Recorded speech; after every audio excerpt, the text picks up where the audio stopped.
ನಮ್ಮ ಹೇಮಾವತಿ ಮೇಡಮ್ ಅವರು ಕೇಳಿದಾಗೆ ಇವತ್ತು ಸನಾತನ ಧರ್ಮಕ್ಕೆ ಸಂಬಂಧಪಟ್ಟ ಹಾಗೆ ಹೇಗೆ ಅಸ್ಟ್ರಾಲಜಿ ಮತ್ತೆ ಸನಾತನ ಧರ್ಮ ಸುಮ್ಮನೆ ಬೈ ಹೆಸರಲ್ಲಿ ಸನಾತನ ಧರ್ಮ ಅನ್ನೋದಲ್ಲ, ಅದರಲ್ಲಿ ರಿಯಲ್ ಆಗಿ ಏನಿದೆ ಅನ್ನೋದನ್ನ ನಾವು ಇವತ್ತು ತಿಳ್ಕೊಳ್ಳೋಣ. ಜೊತೆಗೆ ಅದಕ್ಕೂ ಮತ್ತೆ ಅಸ್ಟ್ರಾಲಜಿಗೂ ಜ್ಯೋತಿಷ್ಯ ಶಾಸ್ತ್ರಕ್ಕೂ ಯಾವ ರೀತಿ ಸಂಬಂಧ ಇದೆ ಅನ್ನೋದನ್ನ ತಿಳ್ಕೊಳ್ಳೋಣ. ಹಾಗೇನೆ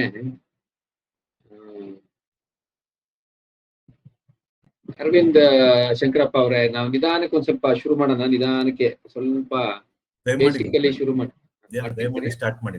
ಥ್ಯಾಂಕ್ ಯು. ಆಮೇಲೆ ಇದು ಮಾಡೋಣ. ಸೊ ಈಗ ನಿನ್ನೆ ನಾನು ನಿಮ್ಗೆ ಒಂಚೂರು ರೀಕ್ಯಾಪ್ ಹೇಳ್ಬಿಟ್ಟು ನಾನು ಇದನ್ನ ಕಂಟಿನ್ಯೂ ಮಾಡ್ತೀನಿ.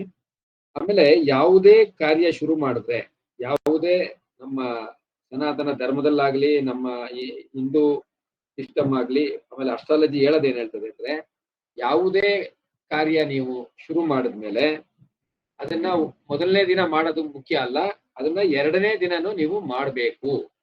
ಅಂದ್ರೆ ಎರಡನೇ ದಿನ ನೀವು ಮಾಡದೆ ಬಿಟ್ಬಿಟ್ರೆ, ಮೊದಲನೇ ದಿನ ಶುರು ಮಾಡಿ ಆಮೇಲೆ ಬಿಟ್ರೆ ಅದಕ್ಕೆ ದ್ವಿತೀಯ ವಿಘ್ನ ಅಂತ ಬರುತ್ತೆ. ದ್ವಿತೀಯ ವಿಘ್ನ. ಸೊ ನಿನ್ನೆ ನಾವು ಶುರು ಮಾಡ್ದೋ ಇವತ್ತು ನಾವು ಮಾಡಿಲ್ಲ ಅಂದ್ರೆ ಅದು ದ್ವಿತೀಯ ವಿಘ್ನದಿಂದಾಗಿ ಮುಂದುವರಿಯಲ್ಲ ಅನ್ನೋದು ಒಂದು ತಿಳ್ಕೋಬೇಕು. ಇದು ಮುಹೂರ್ತಕ್ಕೆ ಯಾವಾಗ ಬರ್ತದೆ, ಆಮೇಲೆ ಯಾವ ಒಂದು ಸನ್ನಿವೇಶಗಳಲ್ಲಿ ಏನೇನ್ ವಿಚಾರಗಳು ಬರ್ತದೆ, ನಾನು ನಿಮಗೆ ಆ ವಿಚಾರಗಳನ್ನ ಆವಾಗ ನಾನು ತಿಳಿಸ್ಬಿಡ್ತೀನಿ. ಅದನ್ನ ನೀವು ನೋಟ್ ಮಾಡ್ಕೊಳ್ಳಿ, ಇಲ್ಲ ಜ್ಞಾಪಕ ಇಟ್ಕೊಳ್ಳಿ, ನಿಮ್ಗೆ ಅನುಕೂಲ ಬರೋ ರೀತಿ ಮಾಡ್ಕೊಳ್ಳಿ. ಸೊ ದ್ವಿತೀಯ ವಿಘ್ನ ಆಗ್ಬಾರ್ದು. ನೀವೇನೇ ಕೆಲಸ ಶುರು ಮಾಡಿದ್ರೆ ಅದನ್ನ ಎರಡನೇ ದಿನನೂ ನೀವು ಅದನ್ನ ಮಾಡ್ಬೇಕು. ಸೊ ಇದು ಏನು ಮುಹೂರ್ತದ ಪ್ರಕಾರ ಮಾಡ್ಬೇಕು. ಹಾಗಾಗಿ ನಾವು ಇವತ್ತು ಈ ಕ್ಲಾಸು ಕಂಟಿನ್ಯೂಯೇಷನ್ ಲೆಕ್ಕದಲ್ಲಿ ಇವತ್ತು ನಡೀತಾ ಇದೆ. ಮತ್ತು ನನಗೆ ನಾನು ಮಳೆಯಲ್ಲಿ ನೆನ್ಕೊಂಡೇ ಬಂದೆ, ಯಾಕೆಂದ್ರೆ ದ್ವಿತೀಯ ವಿಘ್ನ ಆಗ್ಬಾರ್ದು ಅಂತ. ಸೊ ಎಲ್ಲ ಜಾಯಿನ್ ಆಗ್ತಾ ಇದ್ದಾರೆ. ಸೊ ದ್ವಿತೀಯ ವಿಘ್ನ ಏನು ಆಗಲ್ಲ. ಇಂಟರ್ನೆಟ್ ಎಲ್ಲ ಸ್ವಲ್ಪ, ಆಮೇಲೆ ಈಗ ಮೊಬೈಲ್ ನೆಟ್ವರ್ಕ್ ಆದಷ್ಟು ನೀವು ಟ್ರೈ ಟು ಹ್ಯಾವ್ ಬ್ರಾಡ್ಬ್ಯಾಂಡ್. ಇಲ್ಲ ಅಂದ್ರೆ ಪಾಪ ಏನು ಮಾಡಕ್ಕಾಗಲ್ಲ. ಮೊಬೈಲ್ ನೆಟ್ವರ್ಕ್ಗಳು, ಎಲ್ಲಾ ನೆಟ್ವರ್ಕ್ಗಳು ಅಷ್ಟು ಚೆನ್ನಾಗಿಲ್ಲ. ಏನೋ ಸಮ್ ಪ್ರಾಬ್ಲಮ್, ಮರ್ಕ್ಯುರಿ ಇದು ಸಂಬಂಧಪಟ್ಟಂಗೆ ಪ್ರಾಬ್ಲಮ್ ಇರಬೇಕು. ಮೊಬೈಲ್ ನೆಟ್ವರ್ಕ್ ಅಷ್ಟು ಎಲ್ಲಾ ನೆಟ್ವರ್ಕ್ಗಳು ಇನ್ನೊಂದು ಪ್ರಾಬ್ಲಮ್ ಕೊಡ್ತದೆ. ಸೊ ಇದು ದ್ವಿತೀಯ ವಿಘ್ನ ಆಯ್ತು. ಅಲ್ಲಿಂದ ನಿನ್ನೆ ವಿಚಾರದಲ್ಲಿ ನಾನು ನಿಮಗೆ ಲಗ್ನ ಭಾವ ಎಷ್ಟು ಮುಖ್ಯ ಒಬ್ಬ ವ್ಯಕ್ತಿಯ ಉದ್ಧಾರಕ್ಕೆ, ಒಬ್ಬ ವ್ಯಕ್ತಿಯ ಏಳ್ಗೆ, ಮತ್ತು ಒಬ್ಬ ವ್ಯಕ್ತಿಯು ಜೀವನದಲ್ಲಿ ಧೈರ್ಯವಾಗಿ ಮುನ್ನುಗ್ಗಕ್ಕೆ, ಒಬ್ಬ ವ್ಯಕ್ತಿ ಜೀವನದಲ್ಲಿ ಸಕ್ಸಸ್ಫುಲ್ ಆಗೋದಿಕ್ಕೆ ಲಗ್ನ ಬಹಳ ಪ್ರಮುಖ ಪಾತ್ರವನ್ನು ವಹಿಸುತ್ತದೆ. ಲಗ್ನ ಅಂದ್ರೆ ಸ್ವತಃ ಅವನೇ, ಆ ವ್ಯಕ್ತಿಯೇ ಲಗ್ನ. ಆ ವ್ಯಕ್ತಿಯ ಲಗ್ನ ಬಲಿಷ್ಠವಾಗಿದ್ರೆ, ಆ ವ್ಯಕ್ತಿಯ ಲಗ್ನ ಶುಭವಾಗಿದ್ರೆ, ಆ ವ್ಯಕ್ತಿ ಜೀವನದಲ್ಲಿ ಸುಖ, ಸಂತೋಷ, ನೆಮ್ಮದಿ ಮತ್ತು ಗೆಲುವು, ಹಾಗೆ ಸಕ್ಸಸ್ ಅನ್ನ ನೋಡ್ತಾನೆ. ಅಂದ್ರೆ ಲಗ್ನ ಅಷ್ಟು ಸ್ಟ್ರಾಂಗ್ ಇಲ್ಲ, ಶುಭವಾಗಿಲ್ಲ ಅಂದಾಗ್ಲೇ ಹಲವಾರು ತೊಂದರೆಗಳು ಕಾಣಿಸ್ಕೊಳ್ಳೋ ಚಾನ್ಸಸ್ ಇರುತ್ತೆ. ಹಾಗಾಗಿ ನಾವು ಲಗ್ನಕ್ಕೆ ಸಂಬಂಧಪಟ್ಟ ಹಾಗೆ ಮಣಿ ಅಂದ್ರೆ ಜೆಮ್ ಸ್ಟೋನ್ಸ್, ನವರತ್ನಗಳು. ಲಗ್ನಕ್ಕೆ ಸಂಬಂಧಪಟ್ಟ ಹಾಗೆ ನಾವು ನವರತ್ನಗಳನ್ನ ಪ್ರಿಸ್ಕ್ರೈಬ್ ಮಾಡಬಹುದು. ಲಗ್ನಾಧಿಪತಿ, ಇನ್ನೊಂದು ನಿಮಗೆ ನಿನ್ನೆ ಒಂದು ವಿಚಾರ ಹೇಳಿಲ್ಲ, ಲಗ್ನಾಧಿಪತಿ ಭಾವ ಮಧ್ಯದಲ್ಲಿದ್ರೆ, ಭಾವ ಮಧ್ಯ, ಈಗ ಭಾವಗಳನ್ನ ನಾವು ಲೆಕ್ಕ ಮಾಡಬೇಕು. ನಿಮ್ಮ ಲಗ್ನ ಸ್ಫುಟ ರಾಶಿಯ ಆರಂಭದಲ್ಲಿರ್ತದೆ. ಫಾರ್ ಎಕ್ಸಾಂಪಲ್ 2 ಡಿಗ್ರಿ ಲಗ್ನ ಸ್ಫುಟ ಇದೆ, ಇಲ್ಲ 5 ಡಿಗ್ರಿ ಇದೆ, ಇಲ್ಲ 10 ಡಿಗ್ರಿ ಇದೆ, 15 ಡಿಗ್ರಿ ಇದೆ, 20 ಡಿಗ್ರಿ ಇದೆ, 22 ಇದೆ, 24 ಇದೆ, 26 ಇದೆ, ಎಷ್ಟಾರು ಇರ್ಬೋದು ಲಗ್ನ ಸ್ಫುಟ. ಅಲ್ಲಿಂದ ಹಿಂದಕ್ಕೆ 15 ಡಿಗ್ರಿ, ಮುಂದಕ್ಕೆ 15 ಡಿಗ್ರಿ ತಗೊಂಡಾಗ ಏನು ಟೋಟಲ್ ಆಗಿ ಒಂದು ಭಾವ ಬರುತ್ತೆ ಅಂದ್ರೆ ಅಪ್ರಾಕ್ಸಿಮೇಟ್ಲಿ 30 ಡಿಗ್ರಿ. ಯಾವಾಗ್ಲೂ ಶ್ರೀಪತಿ ಪದ್ಧತಿಯಲ್ಲಿ ಲಗ್ನ ಭಾವ ಬಂದು ಎಕ್ಸಾಕ್ಟ್ 30 ಡಿಗ್ರಿ ಇರಲ್ಲ. ಅನ್ಈಕ್ವಲ್ ಹೌಸ್ ಸಿಸ್ಟಮ್ ಅಂತ ಹೇಳ್ತೀವಿ ಲಗ್ನವನ್ನು. ನಾವು ಶ್ರೀಪತಿ ಪದ್ಧತಿಯನ್ನು ನಾವು ಪರಾಶರ ಸಿಸ್ಟಮ್ ಅಲ್ಲಿ ಫಾಲೋ ಮಾಡ್ತೀವಿ. ಈಕ್ವಲ್ ಹೌಸ್ ಸಿಸ್ಟಮ್ ವೆಸ್ಟರ್ನ್ ಅಸ್ಟ್ರಾಲಜಿಲಿ ಫಾಲೋ ಮಾಡ್ತೀವಿ. ಎಲ್ಲಾ ಭಾವಗಳು ಕರೆಕ್ಟ್ 30 ಡಿಗ್ರಿ ಅಂತ ವೆಸ್ಟರ್ನ್ ಅಸ್ಟ್ರಾಲಜಿ ಸ್ಟಾರ್ಟ್ ಮಾಡ್ತೀವಿ. ವೆಸ್ಟರ್ನ್ ಅಸ್ಟ್ರಾಲಜಿ ಮತ್ತು KP ಕೃಷ್ಣಮೂರ್ತಿ ಪದ್ಧತಿ ಸಿಸ್ಟಮ್ ಅಲ್ಲಿ ಲಗ್ನ ಸ್ಫುಟದಿಂದ ಮುಂದಕ್ಕೆ 30 ಡಿಗ್ರಿ, ಹಿಂದಕ್ಕಲ್ಲ. ಮುಂದಕ್ಕೆ 30 ಡಿಗ್ರಿ ಏನ್ ನಾವು ಆ ತಗೋತೀವಿ ಅದು ಒಂದು ಭಾವ ಅಂತ ತಗೋತೀವಿ. ಆದ್ರೆ ಪರಾಶರ ಸಿಸ್ಟಮ್ ಅಲ್ಲಿ ಆಗಲ್ಲ. ಲಗ್ನ ಸ್ಫುಟ ಏನಿದೆ ಅದು ಲಗ್ನದ ಮಧ್ಯಭಾಗ, ಲಗ್ನದ ಹಿಂದಕ್ಕೆ 15 ಡಿಗ್ರಿ, ಲಗ್ನದಿಂದ ಮುಂದಕ್ಕೆ 15 ಡಿಗ್ರಿ ಒಂದು ಭಾವ ಆಗುತ್ತೆ, ಅಂದ್ರೆ ಲಗ್ನ ಭಾವ ಆಗುತ್ತೆ. ಹಾಗೆ ಲಗ್ನಾಧಿಪತಿ ಭಾವ ಮಧ್ಯದಲ್ಲಿ ಸ್ಥಿತನಾಗಿದ್ರೆ, ಅದು ಲಗ್ನ ಭಾವದಲ್ಲೇ ಇರ್ಬೋದು, ಇಲ್ಲ ದ್ವಾದಶ ಭಾವ ಯಾವುದೇ ಭಾವದಲ್ಲಿ ಇರ್ಬೋದು, ಲಗ್ನ ಭಾವ ಮಧ್ಯದಲ್ಲಿ ಸ್ಥಿತರಾಗಿದ್ರೆ, ನಮ್ಮ ಆಪ್ ಇದೆಯಲ್ಲ ದಿವ್ಯ ಚಕ್ಷು ಅಲ್ಲಿ ನಾವು ಕಸ್ಪಲ್ ಸ್ಟ್ರೆಂತ್ ಅಂತ ಒಂದು ಕಾಲಂ ಕೊಟ್ಟಿದೀವಿ. ಚಾರ್ಟ್ ಆದ್ಮೇಲೆ, ರಾಶಿ ಚಾರ್ಟ್ ಆದ್ಮೇಲೆ ಕಸ್ಪಲ್ ಸ್ಟ್ರೆಂತ್ ಅಂತಿದೆ. ಕಸ್ಪಲ್ ಸ್ಟ್ರೆಂತ್ 100ಗೆ ಹತ್ತತ್ರ ಇದ್ದಷ್ಟು ಅದು ಭಾವ ಮಧ್ಯದಲ್ಲಿದೆ ಅಂತ. ಅದು 4, 5 ಇದೆ, ಇಲ್ಲ 0ಗೆ ಹತ್ತತ್ರ ಇದೆ ಅಂದ್ರೆ ಅದು ಭಾವ ಮಧ್ಯದಲ್ಲಿ ಇಲ್ಲ, ಅಂದ್ರೆ ಭಾವ ಅಂತ್ಯದಲ್ಲಿದೆ. ಅದು ಭಾವ ಆರಂಭದಲ್ಲಾರು ಇರ್ಬೋದು, ಭಾವ ಅಂತ್ಯದಲ್ಲಾರು ಇರ್ಬೋದು. ಸೊ ಆಗ ಆ ಭಾವಾಧಿಪತಿ ಅಂದ್ರೆ ಲಗ್ನಾಧಿಪತಿ ಫಲ ಕೊಡೋದ್ರಲ್ಲಿ ವೀಕ್ ಆಗ್ತಾರೆ, ಅವರು ಫಲ ಕೊಡೋದ್ರಲ್ಲಿ ಶಕ್ತಿ ಇರಲ್ಲ. ಇದು ಒಂದು ವಿಚಾರನ ನೀವು ನೋಟ್ ಮಾಡ್ಕೊಳ್ಳಿ. ಇದು ನೆನ್ನೆಯ ವಿಚಾರಕ್ಕೆ ಒಂದು ಸೇರಿಸ್ಕೊಳ್ಳುವಂತ ಒಂದು ವಿಚಾರ.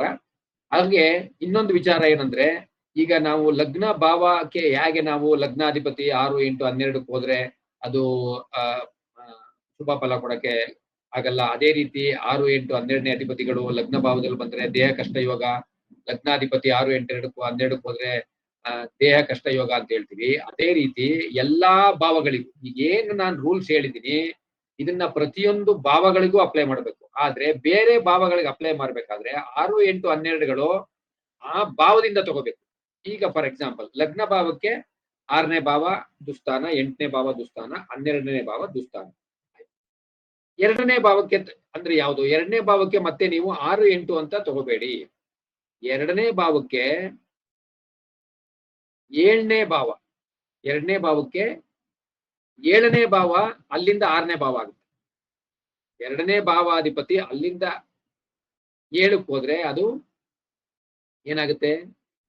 2ನೇ ಭಾವಾಧಿಪತಿ ಅಲ್ಲಿಂದ 7ನೇ ಭಾವಕ್ಕೆ ಹೋದ್ರೆ ಅದು 6ನೇ ಭಾವ ಆಗುತ್ತೆ. ಅದೇ ರೀತಿ 9ನೇ ಭಾವ 8ನೇ ಭಾವ ಆಗುತ್ತೆ. ಅದಕ್ಕೆ ಭಾವಾದ್ ಭಾವ ಸ್ವಲ್ಪ ದಯವಿಟ್ಟು ಒಂದಿನ ನಾನು ಅದನ್ನ ಡೀಟೇಲ್ ಆಗಿ ಮಾಡ್ತೀನಿ, ಆದ್ರೆ ಈಗ ಸದ್ಯಕ್ಕೆ ತಿಳ್ಕೊಳ್ಳಿ. ಮತ್ತೆ ಲಗ್ನ ಭಾವನೆ 2ನೇ ಭಾವಕ್ಕೆ ವ್ಯಯ ಭಾವ ಆಗುತ್ತೆ. ಆದ್ರೆ ಲಗ್ನ ಭಾವ ಏನು ಸೆಲ್ಫ್ ಆಗಿರೋದ್ರಿಂದ ಲಗ್ನ ಭಾವನ ನೆಗೆಟಿವ್ ಆಗಿ ತಗೋಬಾರ್ದು. ಹಾಗಾಗಿ 2ನೇ ಭಾವಕ್ಕೆ 4ನೇ ಭಾವ, 7ನೇ ಭಾವ, 9ನೇ ಭಾವ. 4ನೇ ಭಾವ ಯಾಕೆಂದ್ರೆ 3ನೇ ಭಾವ ಆಗುತ್ತೆ. ಹಂಗಾಗಿ ಧನ ಬರ್ಬೇಕು ಅಂದ್ರೆ ಸುಖ ಇರಬಾರ್ದು. ಯಾಕೆಂದ್ರೆ ಸುಖದಲ್ಲಿ ಸುಖ ಭಾವ 3ನೇ ಭಾವ ಆಗುತ್ತೆ ಧನಕ್ಕೆ. ಅದೇ ರೀತಿ 3ನೇ ಭಾವಕ್ಕೆ ನೀವು ಲೆಕ್ಕ ತಗೊಂಡ್ರೆ ಮತ್ತೆ 3ರಿಂದ 6, 8, 12, ಮತ್ತೆ 4ನೇ ಭಾವದಿಂದ 6, 8, 12 ಆ ರೀತಿ ನೀವು ನೋಡ್ಕೊಳ್ಬೇಕು. ಹಾಗಾಗಿ ಈ ಏನ್ ಇವತ್ತು ರೂಲ್ಸ್ ಕೊಟ್ಟಿದ್ದೀನಿ, ಶುಭ ಕರ್ತರಿ ಯೋಗ ಇರ್ಬೋದು, ಅಶುಭ ಕರ್ತರಿ ಯೋಗ ಇರ್ಬೋದು, ಲಗ್ನ ದುಸ್ಥಾನಕ್ಕೆ ಹೋಗೋದಿರ್ಬೋದು, ಲಗ್ನದಿಂದ ಲಗ್ನಾಧಿಪತಿ 6, 8, 12ಕ್ಕೆ ಹೋಗೋದು. ಅದೇ ರೀತಿ ಬೇರೆ ಭಾವಾಧಿಪತಿಗಳು ತನ್ನ ಭಾವದಿಂದ 6, 8, 12ಕ್ಕೆ ಹೋಗ್ಬೋದು. ಮತ್ತೆ 2ನೇ ಅಧಿಪತಿ 2ನೇ ಭಾವ ನೋಡೋದು, 3ನೇ ಅಧಿಪತಿ 3ನೇ ಭಾವ ನೋಡೋದು. ಏನೇನು ನೆನ್ನೆ ನಾನು ಏನೇನು ರೂಲ್ಸ್ ಹೇಳಿದೆ ಅದನ್ನ ಎಲ್ಲಾ ಭಾವಗಳಿಗೂ ಅಪ್ಲೈ ಮಾಡ್ಬೇಕು. ನಿನ್ನೆ ಹೇಳಿದ್ ನಾನು ಒಂದು ಭಾವ, ಲಗ್ನ ಭಾವವನ್ನು ಎಕ್ಸಾಂಪಲ್ ತಗೊಂಡು ಹೇಳಿದ್ದೀನಿ. ನಿನ್ನೆ ಹೇಳಿದ್ದ ಪ್ರತಿಯೊಂದು ರೂಲ್ಸ್ ನೀವು ಎಲ್ಲಾ ಭಾವಗಳಿಗೂ ಅದೇ ರೀತಿ ಅಪ್ಲೈ ಮಾಡ್ಬೇಕು. ಆದ್ರೆ ಬೇರೆ ಬೇರೆ ಭಾವಗಳಿಗೆ ಅಲ್ಲಿಂದ 6, 8, 12ಗಳನ್ನ ಕನ್ಸಿಡರ್ ಮಾಡ್ಬೇಕು. ಮತ್ತೆ ಲಗ್ನದಿಂದ ಏನು ನಿಮ್ಗೆ ಜನರಲ್ ಆಗಿ 6, 8, 12 ಇದೆ ಅದನ್ನ ಗಣನೆಗೆ ತಗೋಬೇಡಿ. ಅದೊಂದು ಮಾತ್ರ ಚೇಂಜ್ ಮಾಡ್ಕೋಬೇಕು. ಮಿಕ್ಕಿದಾಗೆ 6, 8, 12 ಎರಡನೇ ಭಾವಕ್ಕೆ 6, 8, 12 ಯಾವುದು? ಈಗ ಫಾರ್ ಎಕ್ಸಾಂಪಲ್ 7ನೇ ಭಾವಕ್ಕೆ ಸಪ್ತಮಾಧಿಪತಿ 2ನೇ ಭಾವಕ್ಕೆ ಬಂದ್ರೆ ಸಪ್ತಮದಿಂದ ಅಷ್ಟಮಕ್ಕೆ ಬಂದಂಗ ಆಗುತ್ತೆ. ಸಪ್ತಮಾಧಿಪತಿ 12ನೇ ಭಾವಕ್ಕೆ ಬಂದ್ರೆ ಸಪ್ತಮದಿಂದ 6ನೇ ಭಾವಕ್ಕೆ ಬಂದಂಗ ಆಗುತ್ತೆ. ಸಪ್ತಮಾಧಿಪತಿ 6ನೇ ಭಾವದಲ್ಲಿ ಸ್ಥಿತರಾದ್ರೆ ಸಪ್ತಮಾಧಿಪತಿ ಅಲ್ಲಿಂದ 12ಕ್ಕೆ ಹೋದಂಗ ಆಗುತ್ತೆ. ಅಂದ್ರೆ ಭಾವಾದ್ ಭಾವ ಬಹಳ ಮುಖ್ಯ. ಭಾವಾದ್ ಭಾವನ ಗಣನೆಗೆ ಯಾರು ತಗೋತಾ ಇಲ್ಲ. ಇದು ಬಹಳ ಬೇಸಿಕ್ಸ್. ನಾನ್ ನಿಮ್ಗೆ ಈ ನಮ್ಮ ಶಿವ ಇನ್ಸ್ಟಿಟ್ಯೂಟ್ ಅಲ್ಲಿ ನಿಮಗೆ ಬೇಸಿಕ್ಸ್ ನಾನು ತರೋ ಮಾಡೋದು ನನ್ನ ಜವಾಬ್ದಾರಿ. ಹಂಗಾಗಿ ಬೇಸಿಕ್ಸ್ ಯಾವತ್ತು ಬಿಡಬೇಡಿ. ಭಾವಾದ್ ಭಾವವನ್ನು ನೀವು ಜಾತಕ ಪರಿಶೀಲನೆ ಸಮಯದಲ್ಲಿ ನೋಡ್ಲೇಬೇಕು. ಭಾವಾದ್ ಭಾವ ನೋಡ್ದೇನೆ ನೀವು ಜಾತಕ ಪರಿಶೀಲನೆ ಮಾಡೋದಕ್ಕೆ ಮುಂದುವರಿಬೇಡಿ. ಭಾವಾದ್ ಭಾವವನ್ನು ನೋಡಿ ಯಾಕೆ ಈ ಭಾವ ಯಾಕೆ ಎಫೆಕ್ಟ್ ಆಗಿದೆ, ಆ ಭಾವ ಯಾಕೆ ಎಫೆಕ್ಟ್ ಆಗಿದೆ, ಯಾವ್ಯಾವ ಭಾವ ಎಫೆಕ್ಟ್ ಆಗಿದೆ ಅನ್ನೋದು ನೋಡೋದಕ್ಕೆ ನೀವು ಭಾವವನ್ನು ನೀವು ಗಣನೆಗೆ ತಗೋಬೇಕು. ಸೊ ಇಲ್ಲಿಗೆ ನಾನು ಏನು ಭಾವಗಳ ಬಗ್ಗೆ ಒಂದು ಬೇಸಿಕ್ಸ್ ವಿಚಾರ ನಿಮ್ಗೆ ತಿಳಿಸಿದೆ. ಲಗ್ನ ಭಾವವನ್ನು ನಿನ್ನೆ ಎಕ್ಸಾಂಪಲ್ ತಗೊಂಡು ಹೇಳಿದಿನಲ್ಲ, ಅದನ್ನ ಪ್ರತಿಯೊಂದು ನಿಯಮಗಳನ್ನು, ಪ್ರತಿಯೊಂದು ರೂಲ್ಸ್ ನೀವು ಎಲ್ಲಾ ಭಾವಗಳಿಗೂ ದಯಮಾಡಿ ಅಪ್ಲೈ ಮಾಡಿ. ಈಗ ನಮ್ಮ ಹೇಮಾವತಿ ಮೇಡಮ್ ಅವರು ಮ್ಯಾಥಮೆಟಿಕ್ಸ್ ಪ್ರೊಫೆಸರ್ ಅವರು ನಮ್ಮ ಸನಾತನ ಧರ್ಮ ಬರೀ ಏನು ಅದು ವರ್ಡ್ ಬರೀ ಅದನ್ನ ಪದ ಪ್ರಯೋಗದಿಂದ ನಮಗೆ ಅಷ್ಟು ಇದನ್ಸಲ್ಲ. ಅದ್ರ ಬಗ್ಗೆ ಅದಕ್ಕೂ ನಮ್ಮ ಜನಜೀವನ, ನಮ್ಮ ದಿನನಿತ್ಯದ ಜೀವನಕ್ಕೂ ಹಾಗೂ ನಮ್ಮ ಸನಾತನ ಧರ್ಮ ಯಾಕೆ ಅದು ಅಷ್ಟು ಪ್ರಬಲವಾಗಿ ಬಲಿಷ್ಠವಾಗಿದೆ ಅಂತನೂ, ಹಾಗೂ ಈ ಅಸ್ಟ್ರಾಲಜಿಯಿಂದ ಆ ಸನಾತನ ಧರ್ಮವನ್ನು ನಾವು ಯಾವ ರೀತಿಯಾಗಿ ಅದನ್ನ ಪ್ರೂವ್ ಮಾಡಬಹುದು, ಅಂದ್ರೆ ಅದು ಬಲಿಷ್ಠವಾಗಿದೆಯಾ ಇಲ್ವಾ ಅನ್ನೋದು ಪ್ರೂವ್ ಮಾಡಬಹುದು. ಈ ಎಲ್ಲಾ ವಿಚಾರಗಳನ್ನು ಇವತ್ತು ಒಂದು ಗಂಟೆಯಲ್ಲಿ ಆದ್ರೆ ನಾನು ತಿಳಿಸ್ಕೊಡ್ತೀನಿ, ಇಲ್ಲ ಅಂದ್ರೆ ಇನ್ನೊಂದು ಗಂಟೆ ಅದು ಮುಂದುವರಿಬಹುದು. ಆಯ್ತಾ? ಸೊ ಹಾಗಾಗಿ ಸನಾತನ ಧರ್ಮ. ಸೊ ಈಗ ನಮ್ಮಲ್ಲಿ ಅಸ್ಟ್ರಾಲಜಿಯಲ್ಲಿ ಒಂದು ವಿಚಾರ ಇದೆ. ಏನು ಅಸ್ಟ್ರಾಲಜಿಯಲ್ಲಿ ವಿಚಾರ ಇದೆ ಅಂದ್ರೆ, ಸಿಂಪಲ್ ಆಗಿ ನಾವು ಹೇಳ್ಬೇಕು ಅಂದ್ರೆ ಇಂಗ್ಲಿಷ್ ಅಲ್ಲಿ ಹವರ್ ಅಂತೀವಿ. ಈ ಇಂಗ್ಲಿಷ್ ಅಲ್ಲಿ ಹವರ್ ಅಂತ ಬಂದಿರೋದು ನಮ್ಮ ಅಸ್ಟ್ರಾಲಜಿಯಲ್ಲಿರುವ ಹೋರಾಶಾಸ್ತ್ರ, ಏನು ಅಹೋರಾತ್ರಿ ಅಂತ ಹೇಳ್ತೀವಿ, ಹಾಗೆ ಹೋರಾಶಾಸ್ತ್ರ. ಈ ಏನು ಹೋರಾಶಾಸ್ತ್ರ ಅನ್ನೋದು ನಾವು ಏನು ಈ ದುರ್ಗಣಿತದಲ್ಲಿ ನಾವು ಜಾತಕವನ್ನು ಪರಿಶೀಲನೆ ಮಾಡ್ತೀವಿ, ಅದಕ್ಕೆ ಸಂಬಂಧಪಟ್ಟದ್ದು ಹೋರಾಶಾಸ್ತ್ರ. ಹಾಗೆ ಸಿದ್ಧಾಂತ ಇದೆ. ನಾವು ಹಬ್ಬ ಹರಿದಿನಗಳಿಗೆ ನಾವು ಜ್ಯೋತಿಷ್ಯ ನೋಡ್ತೀವಿ, ಅದಕ್ಕೆ ಸಿದ್ಧಾಂತ ಅಂತ ಹೇಳ್ತೀವಿ. ಹಾಗೆ ಈ ಮಂಡನೆ ಅಸ್ಟ್ರಾಲಜಿ ಇದೆ, ಅದು ಒಂದು ವಿಭಾಗ ಆಗುತ್ತೆ. ಈ ಪಂಚಾಂಗದಲ್ಲಿ ಬೇರೆ ಬೇರೆ ಪಂಚಾಂಗಗಳನ್ನು ನಾವು ಬೇರೆ ಬೇರೆ ರೀತಿಯಾಗಿ ಉಪಯೋಗಿಸ್ಕೊಳ್ಳೋದು ನೀವೆಲ್ಲ ಕೇಳಿದ್ದೀರಿ. ಇದು ಹೋರಾಶಾಸ್ತ್ರ ಯಾಕೆ ಹೇಳಿದೆ ಅಂದ್ರೆ, ಈ ಇಂಗ್ಲಿಷ್ ಅವರು ಆಸ್ ಇಟ್ ಈಸ್ ಅದೇ ರೀತಿ ಕಾಪಿ ಮಾಡಿದ್ದಾರೆ. ನಮ್ಮ ಏನು ಈ ನಮ್ಮ ಸನಾತನ ಧರ್ಮದಲ್ಲಿರೋ ಪದಗಳಾಗ್ಲಿ, ಸಂಸ್ಕೃತದ ಪದಗಳಾಗ್ಲಿ, ಅದನ್ನ ಅದೇ ರೀತಿಯಾಗಿ ಆಲ್ಮೋಸ್ಟ್ ಅದೇ ರೀತಿಯಾಗಿ ಕಾಪಿ ಮಾಡಿದ್ದಾರೆ. ಆಯ್ತಾ? ಇದಕ್ಕೆ ಸುಮಾರು ಹಲವಾರು ಉದಾಹರಣೆಗಳಿದಾವೆ. ಆ ಉದಾಹರಣೆಗಳನ್ನ ನೀವು ಕೊಡ್ತಾ ಹೋಗ್ತೀನಿ. ಅವಾಗ ನಿಮಗೆ ಈ ಸನಾತನ ಧರ್ಮ ಎಷ್ಟು ಪವರ್ಫುಲ್ ಆಗಿದೆ ಅಂತ ನಿಮ್ಗೆ ಅರ್ಥ ಆಗುತ್ತೆ. ಹಾಗೆ ನಿನ್ನೆ ಇನ್ನೊಂದು ವಿಚಾರ ಹೇಳಿದೆ ನಾನು, ನಮ್ಮ ಬ್ರಹ್ಮಾಂಡ ಬಂದು ಮೊಟ್ಟೆ ಆಕಾರದಲ್ಲಿದೆ, ಅಂಡಾಕಾರದಲ್ಲಿದೆ. ಏನು ಹಿರಣ್ಯ ಗರ್ಭ, ಹಿರಣ್ಯ ಗಾತ್ರ, ಹಿರಣ್ಯ ರೂಪ ಅಂತ ಭಗವಂತನಿಗೆ ನಾವು ಈ ಯೂನಿವರ್ಸ್ ಈಸ್ ನಥಿಂಗ್ ಬಟ್, ಈ ಯೂನಿವರ್ಸೇ ಭಗವಂತನ ಒಂದು ರೂಪ ಅಂತ ನಾವು ಹೇಳ್ತೀವಿ. ಅದರಲ್ಲೂ ನಮ್ಮ ಸೋಲಾರ್ ಸಿಸ್ಟಮ್, ಅದರಲ್ಲೂ ಭೂಮಿ ಏನು ಸೂರ್ಯನ ಸುತ್ತ ಸುತ್ತುತ್ತೆ, ಅದು ಎಕ್ಸಾಕ್ಟ್ ಒಂದು ಸರ್ಕಲ್ ಅಲ್ಲ, ಅದು ಒಂದು ಮೊಟ್ಟೆ ಆಕಾರದಲ್ಲಿ ಸುತ್ತುತ್ತೆ. ಇದಕ್ಕೆ ನೀವು ಏನು ಮಾಡಬಹುದು ಅಂದ್ರೆ, ನಿಮಗೆ ಅದನ್ನ ನಾನೀಗ ಇದರಲ್ಲಿ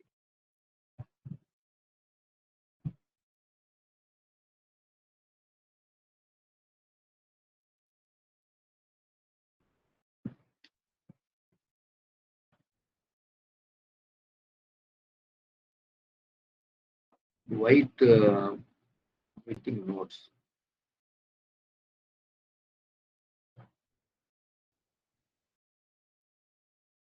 ರಂಗನಾಥ್, ಇದು ವೈಟ್ ಬೋರ್ಡ್ ಎಲ್ಲಿ ಬರುತ್ತೆ?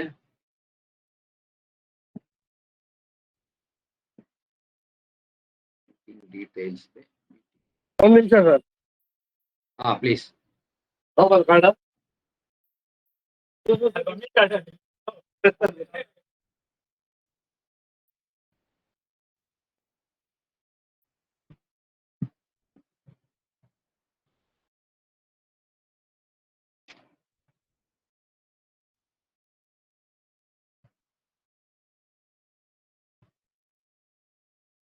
ಮಳೆಯ ಕಾರಣದಿಂದಾಗಿ ಎಲ್ಲ ಪಾರ್ಟಿಸಿಪೆಂಟ್ಸ್ ನಿಧಾನಕ್ಕೆ ಬರ್ತಾ ಇದ್ದಾರೆ.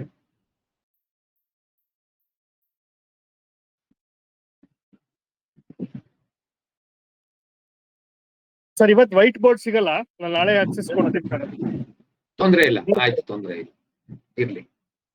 ನಾನು ಏನ್ ಮಾಡ್ತೀನಿ, ಸ್ಕ್ರೀನ್ ಶೇರಿಂಗ್ ಅಲ್ಲಿ I will try to do it with my ಇದು. ಇಲ್ಲ, ಇದೆಯಲ್ಲ ವೈಟ್ ಬೋರ್ಡ್ ಸರ್, ಇದೆಯಲ್ಲ ಇಲ್ಲಿ.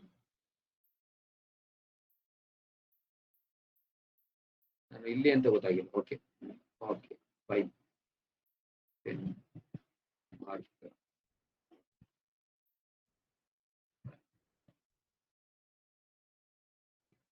ವೈಟ್ ಬೋರ್ಡ್ ಕಾಣ್ತಿದೆಯಾ ಎಲ್ಲರಿಗೂ?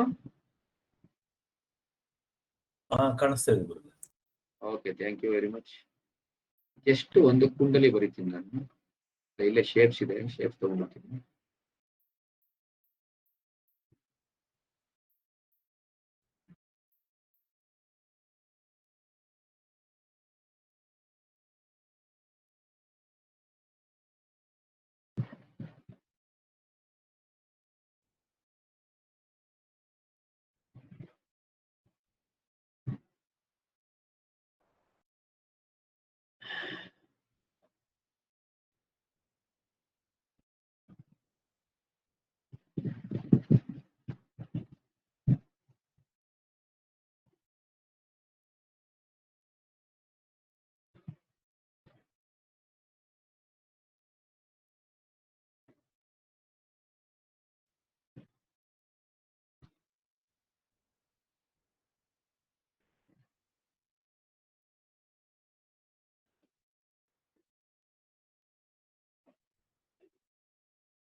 ಇರ್ಲಿ, ಇದು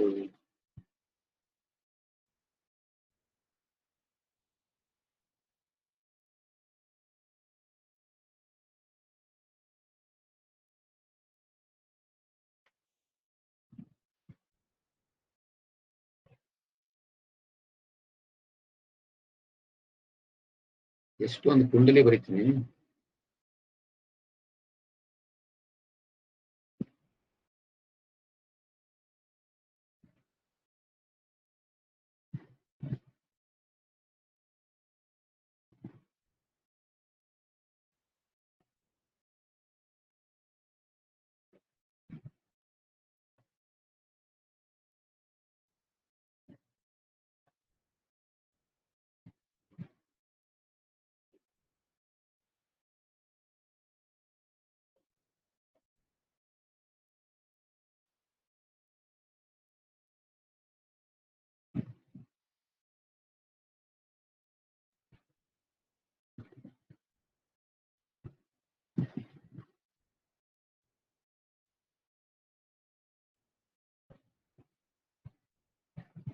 ಇದು ಮೊದಲನೇದು ಏರೀಸು, ಮಿಕ್ಕಿದು ನಿಮಗೆ ಗೊತ್ತಿದೆ.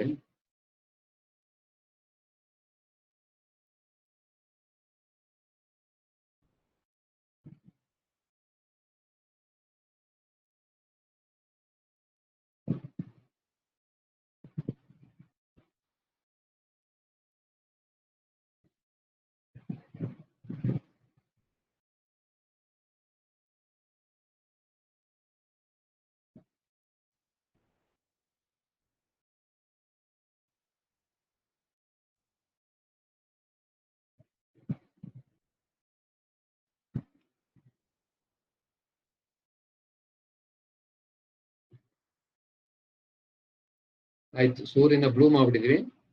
ಇರ್ಲಿ, ಕಲರ್ ಸುಮಾರಾಗಿದೆ ಪಿಕ್ಚರ್, ಅಡ್ಜಸ್ಟ್ ಮಾಡ್ಕೊಳ್ಳಿ. ಈಗ ಇದು ನಮ್ದು ಜೋಡಿಯಾಕು, ಇದು ಜೋಡಿಯಾಕ್ ಏನು ನಾನು ಬಲಗಡೆ ಬರೆದಿದ್ದೀನಿ ಚಿತ್ರ, ಇಲ್ಲಿ ನಾನು ಕರ್ಸರ್ ಅಲ್ಲಿ ತೋರಿಸ್ತಾ ಇದ್ದೀನಲ್ಲ, ಇದನ್ನ ಜೋಡಿಯಾಕ್ ಅಂತ ತಿಳ್ಕೊಳ್ಳಿ.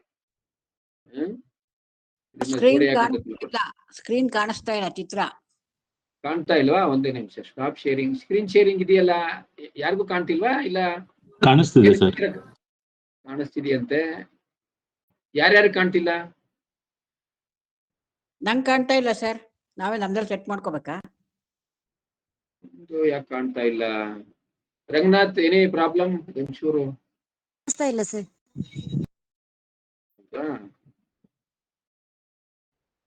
ಯಾರ್ಯಾರಿಗೆ ಕಾಣ್ತಾ ಇದೆ ಸ್ವಲ್ಪ ಹಂಗೆ ಕೈ ರೈಸ್ ಮಾಡಿ. ಕಾಣ್ತಾ ಇರೋರು ರೈಸ್ ಮಾಡಿ ಮಾತ್ರ.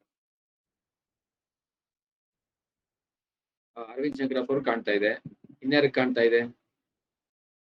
ಅವ್ರು ಕಾಣ್ತಾ ಇದೆ. ನಂದಕಿಶೋರ್ಗೂ ಕಾಣ್ತಾ ಇದೆ. ಇಲ್ಲ ಸರ್, ಯಾರಿಗೂ ಕಾಣ್ತಾ ಇಲ್ಲ. ಹೌದಾ? ನಾನು ಸ್ಕ್ರೀನ್ ಶೇರ್ ಮಾಡ್ಬೇಕು. ಇಲ್ಲಿ ಸ್ಟಾಪ್ ಶೇರಿಂಗ್ ಅಂತಿದೆ.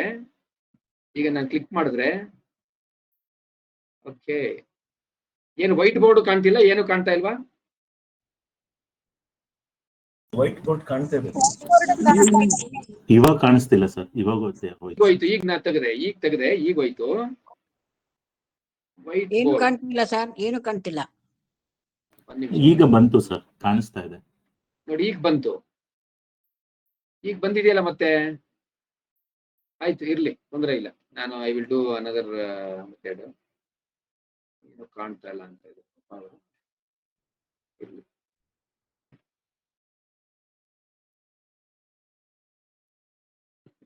ಇದು ಅನದರ್. ಈಗ ಸ್ಕ್ರೀನ್ ಕಾಣ್ತಿದ್ಯಾ ಮೇಡಮ್? ಸ್ಕ್ರೀನ್ ಏನಾದ್ರು ಕಾಣ್ತಾ ಇದೆಯಾ? ನನಗ್ ಕಾಣ್ತಾ ಇಲ್ಲ ಸರ್. ಸ್ಕ್ರೀನ್ ಕಾಣ್ತಾ ಇಲ್ವಾ?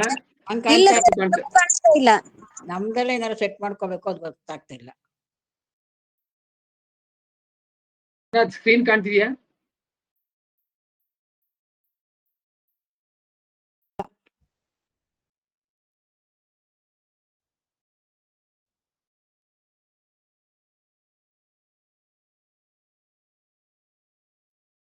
ರಂಗನಾಥ್,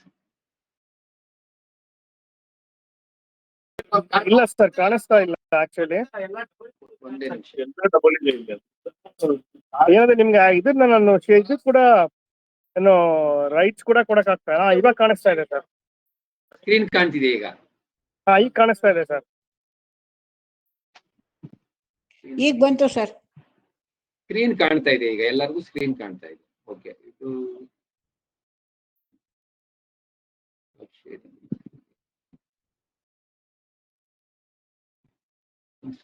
ಮೀಟಿಂಗ್ ಎಕ್ಸ್ಟೆನ್ಷನ್ ಇದೆಯಾ? ಇದೆ ಲೋಡ್ ಅಂತ.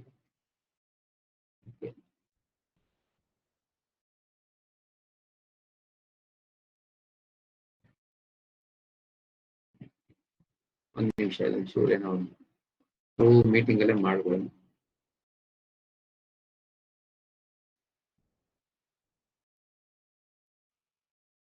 ಎರಡು ನಿಮಿಷ. ಸ್ಕ್ರೀನ್ ಅಂತೂ ಕಾಣ್ತಿದೆ ಅಲ್ಲ?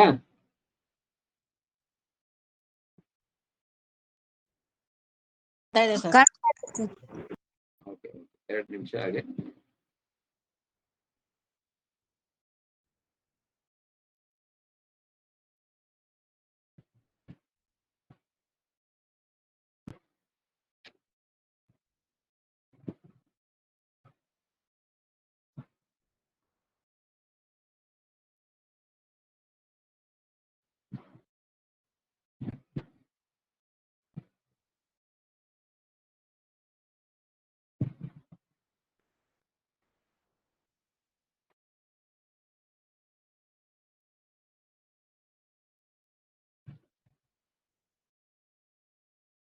ಏನೋ ಡೌನ್ಲೋಡ್ ಆಗ್ತಾ ಇದೆ, ಆಗ್ಬಿಡ್ಲಿ ಇದು. ಸೊ ನಿನ್ನೆ ನಾನು ನಿಮ್ಗೆ ಏನ್ ಹೇಳಿದೆ ಅಂದ್ರೆ, ಫೆಬ್ರವರಿಯಲ್ಲಿ 28 ದಿನ ಇದೆ, ಅಧಿಕ ವರ್ಷದಲ್ಲಿ 29 ದಿನ ಬರ್ತದೆ.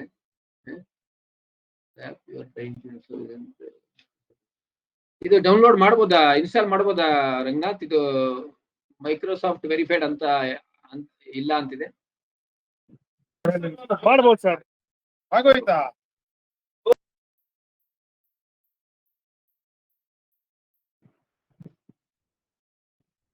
ಈಗ ಸದ್ಯಕ್ಕೆ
ಸ್ಕ್ರೀನ್ ಈಗ ಕಾಣ್ತಾ ಇದೆ ಎಲ್ಲರಿಗೂ.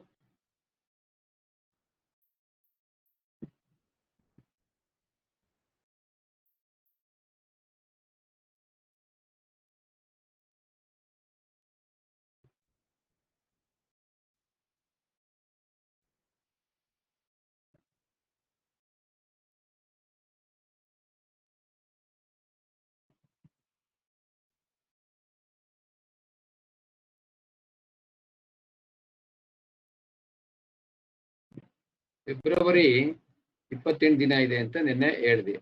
ಓಕೆ, ಫೆಬ್ರವರಿ ಯಾವಾಗ ಬರುತ್ತೆ? ಸೂರ್ಯ ಎಲ್ಲಿ ಸಂಚಾರ ಮಾಡ್ಬೇಕಾದ್ರೆ ಫೆಬ್ರವರಿ ಬರುತ್ತೆ? ಕುಂಭ ಸರ್. ಮಕರ ಸಂಕ್ರಮಣ ಯಾವಾಗ ಆಗುತ್ತೆ?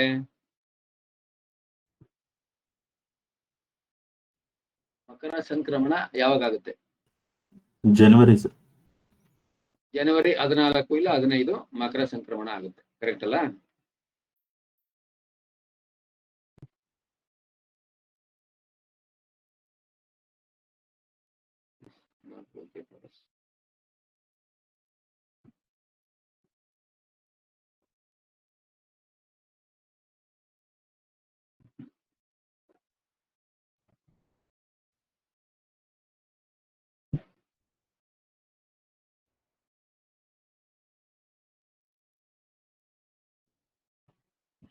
ಓಕೆ,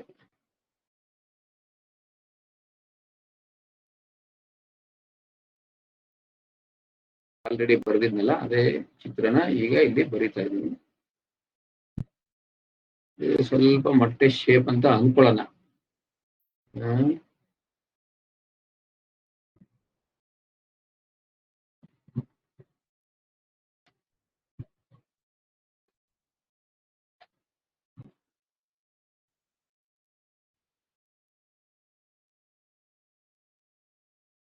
ಓಕೆ,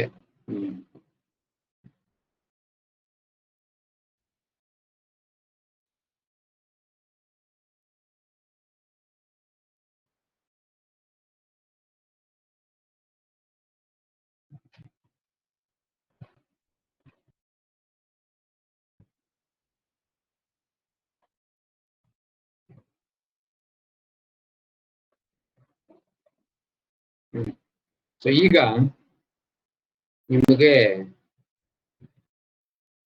ಈ ಕಡೆ ಕುಂಡ್ಲಿ ಬರ್ದಿದ್ದೀನಿ, ಈ ಕಡೆ ಇದನ್ನ ಬರ್ದಿದ್ದೀನಿ. ಏನು, ಒಂದು ಎಲಿಪ್ಟಿಕಲ್. ಇದು ಲೈನ್ ಏನಿದೆ, ಇದು ಮಧ್ಯದಲ್ಲಿರೋದು ಕೆಂಪಗಿರೋದು ಸೂರ್ಯ, ಆಯ್ತಾ? ಈ ಲೈನ್ ಏನಿದೆ ಇದು ಬಂದು ಜೋಡಿಯಾಕ್ ಅಂತ ತಿಳ್ಕೊಬೇಕು ನೀವು. ಅಂದ್ರೆ ಇಲ್ಲಿ ಮೇಷ ಅಂತ ಅನ್ಕೊಳ್ಳಿ. ಇಲ್ಲಿ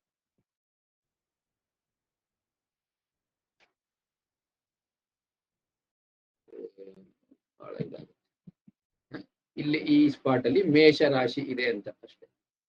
ಇಲ್ಲಿ ಮೇಷರಾಶಿ, ಅದೇ ಸ್ಪಾಟ್ ಅಲ್ಲಿ ಮೇಷರಾಶಿ ಇದೆ ಅಂತ ತಿಳ್ಕೊಳ್ಳಿ. ಓಕೆ, ಸೊ ಈಗ ನಾನು ಏನ್ ಹೇಳಕ್ ಹೊರಟಿದ್ದೀನಿ ಅಂದ್ರೆ, ಮಕರ ಸಂಕ್ರಮಣ ದಿನಾಂಕಗಳನ್ನ ನೀವು, ಸಂಕ್ರಮಣದ ದಿನಾಂಕಗಳನ್ನ ನೀವು ಚೆಕ್ ಮಾಡ್ಕೋಬೇಕು.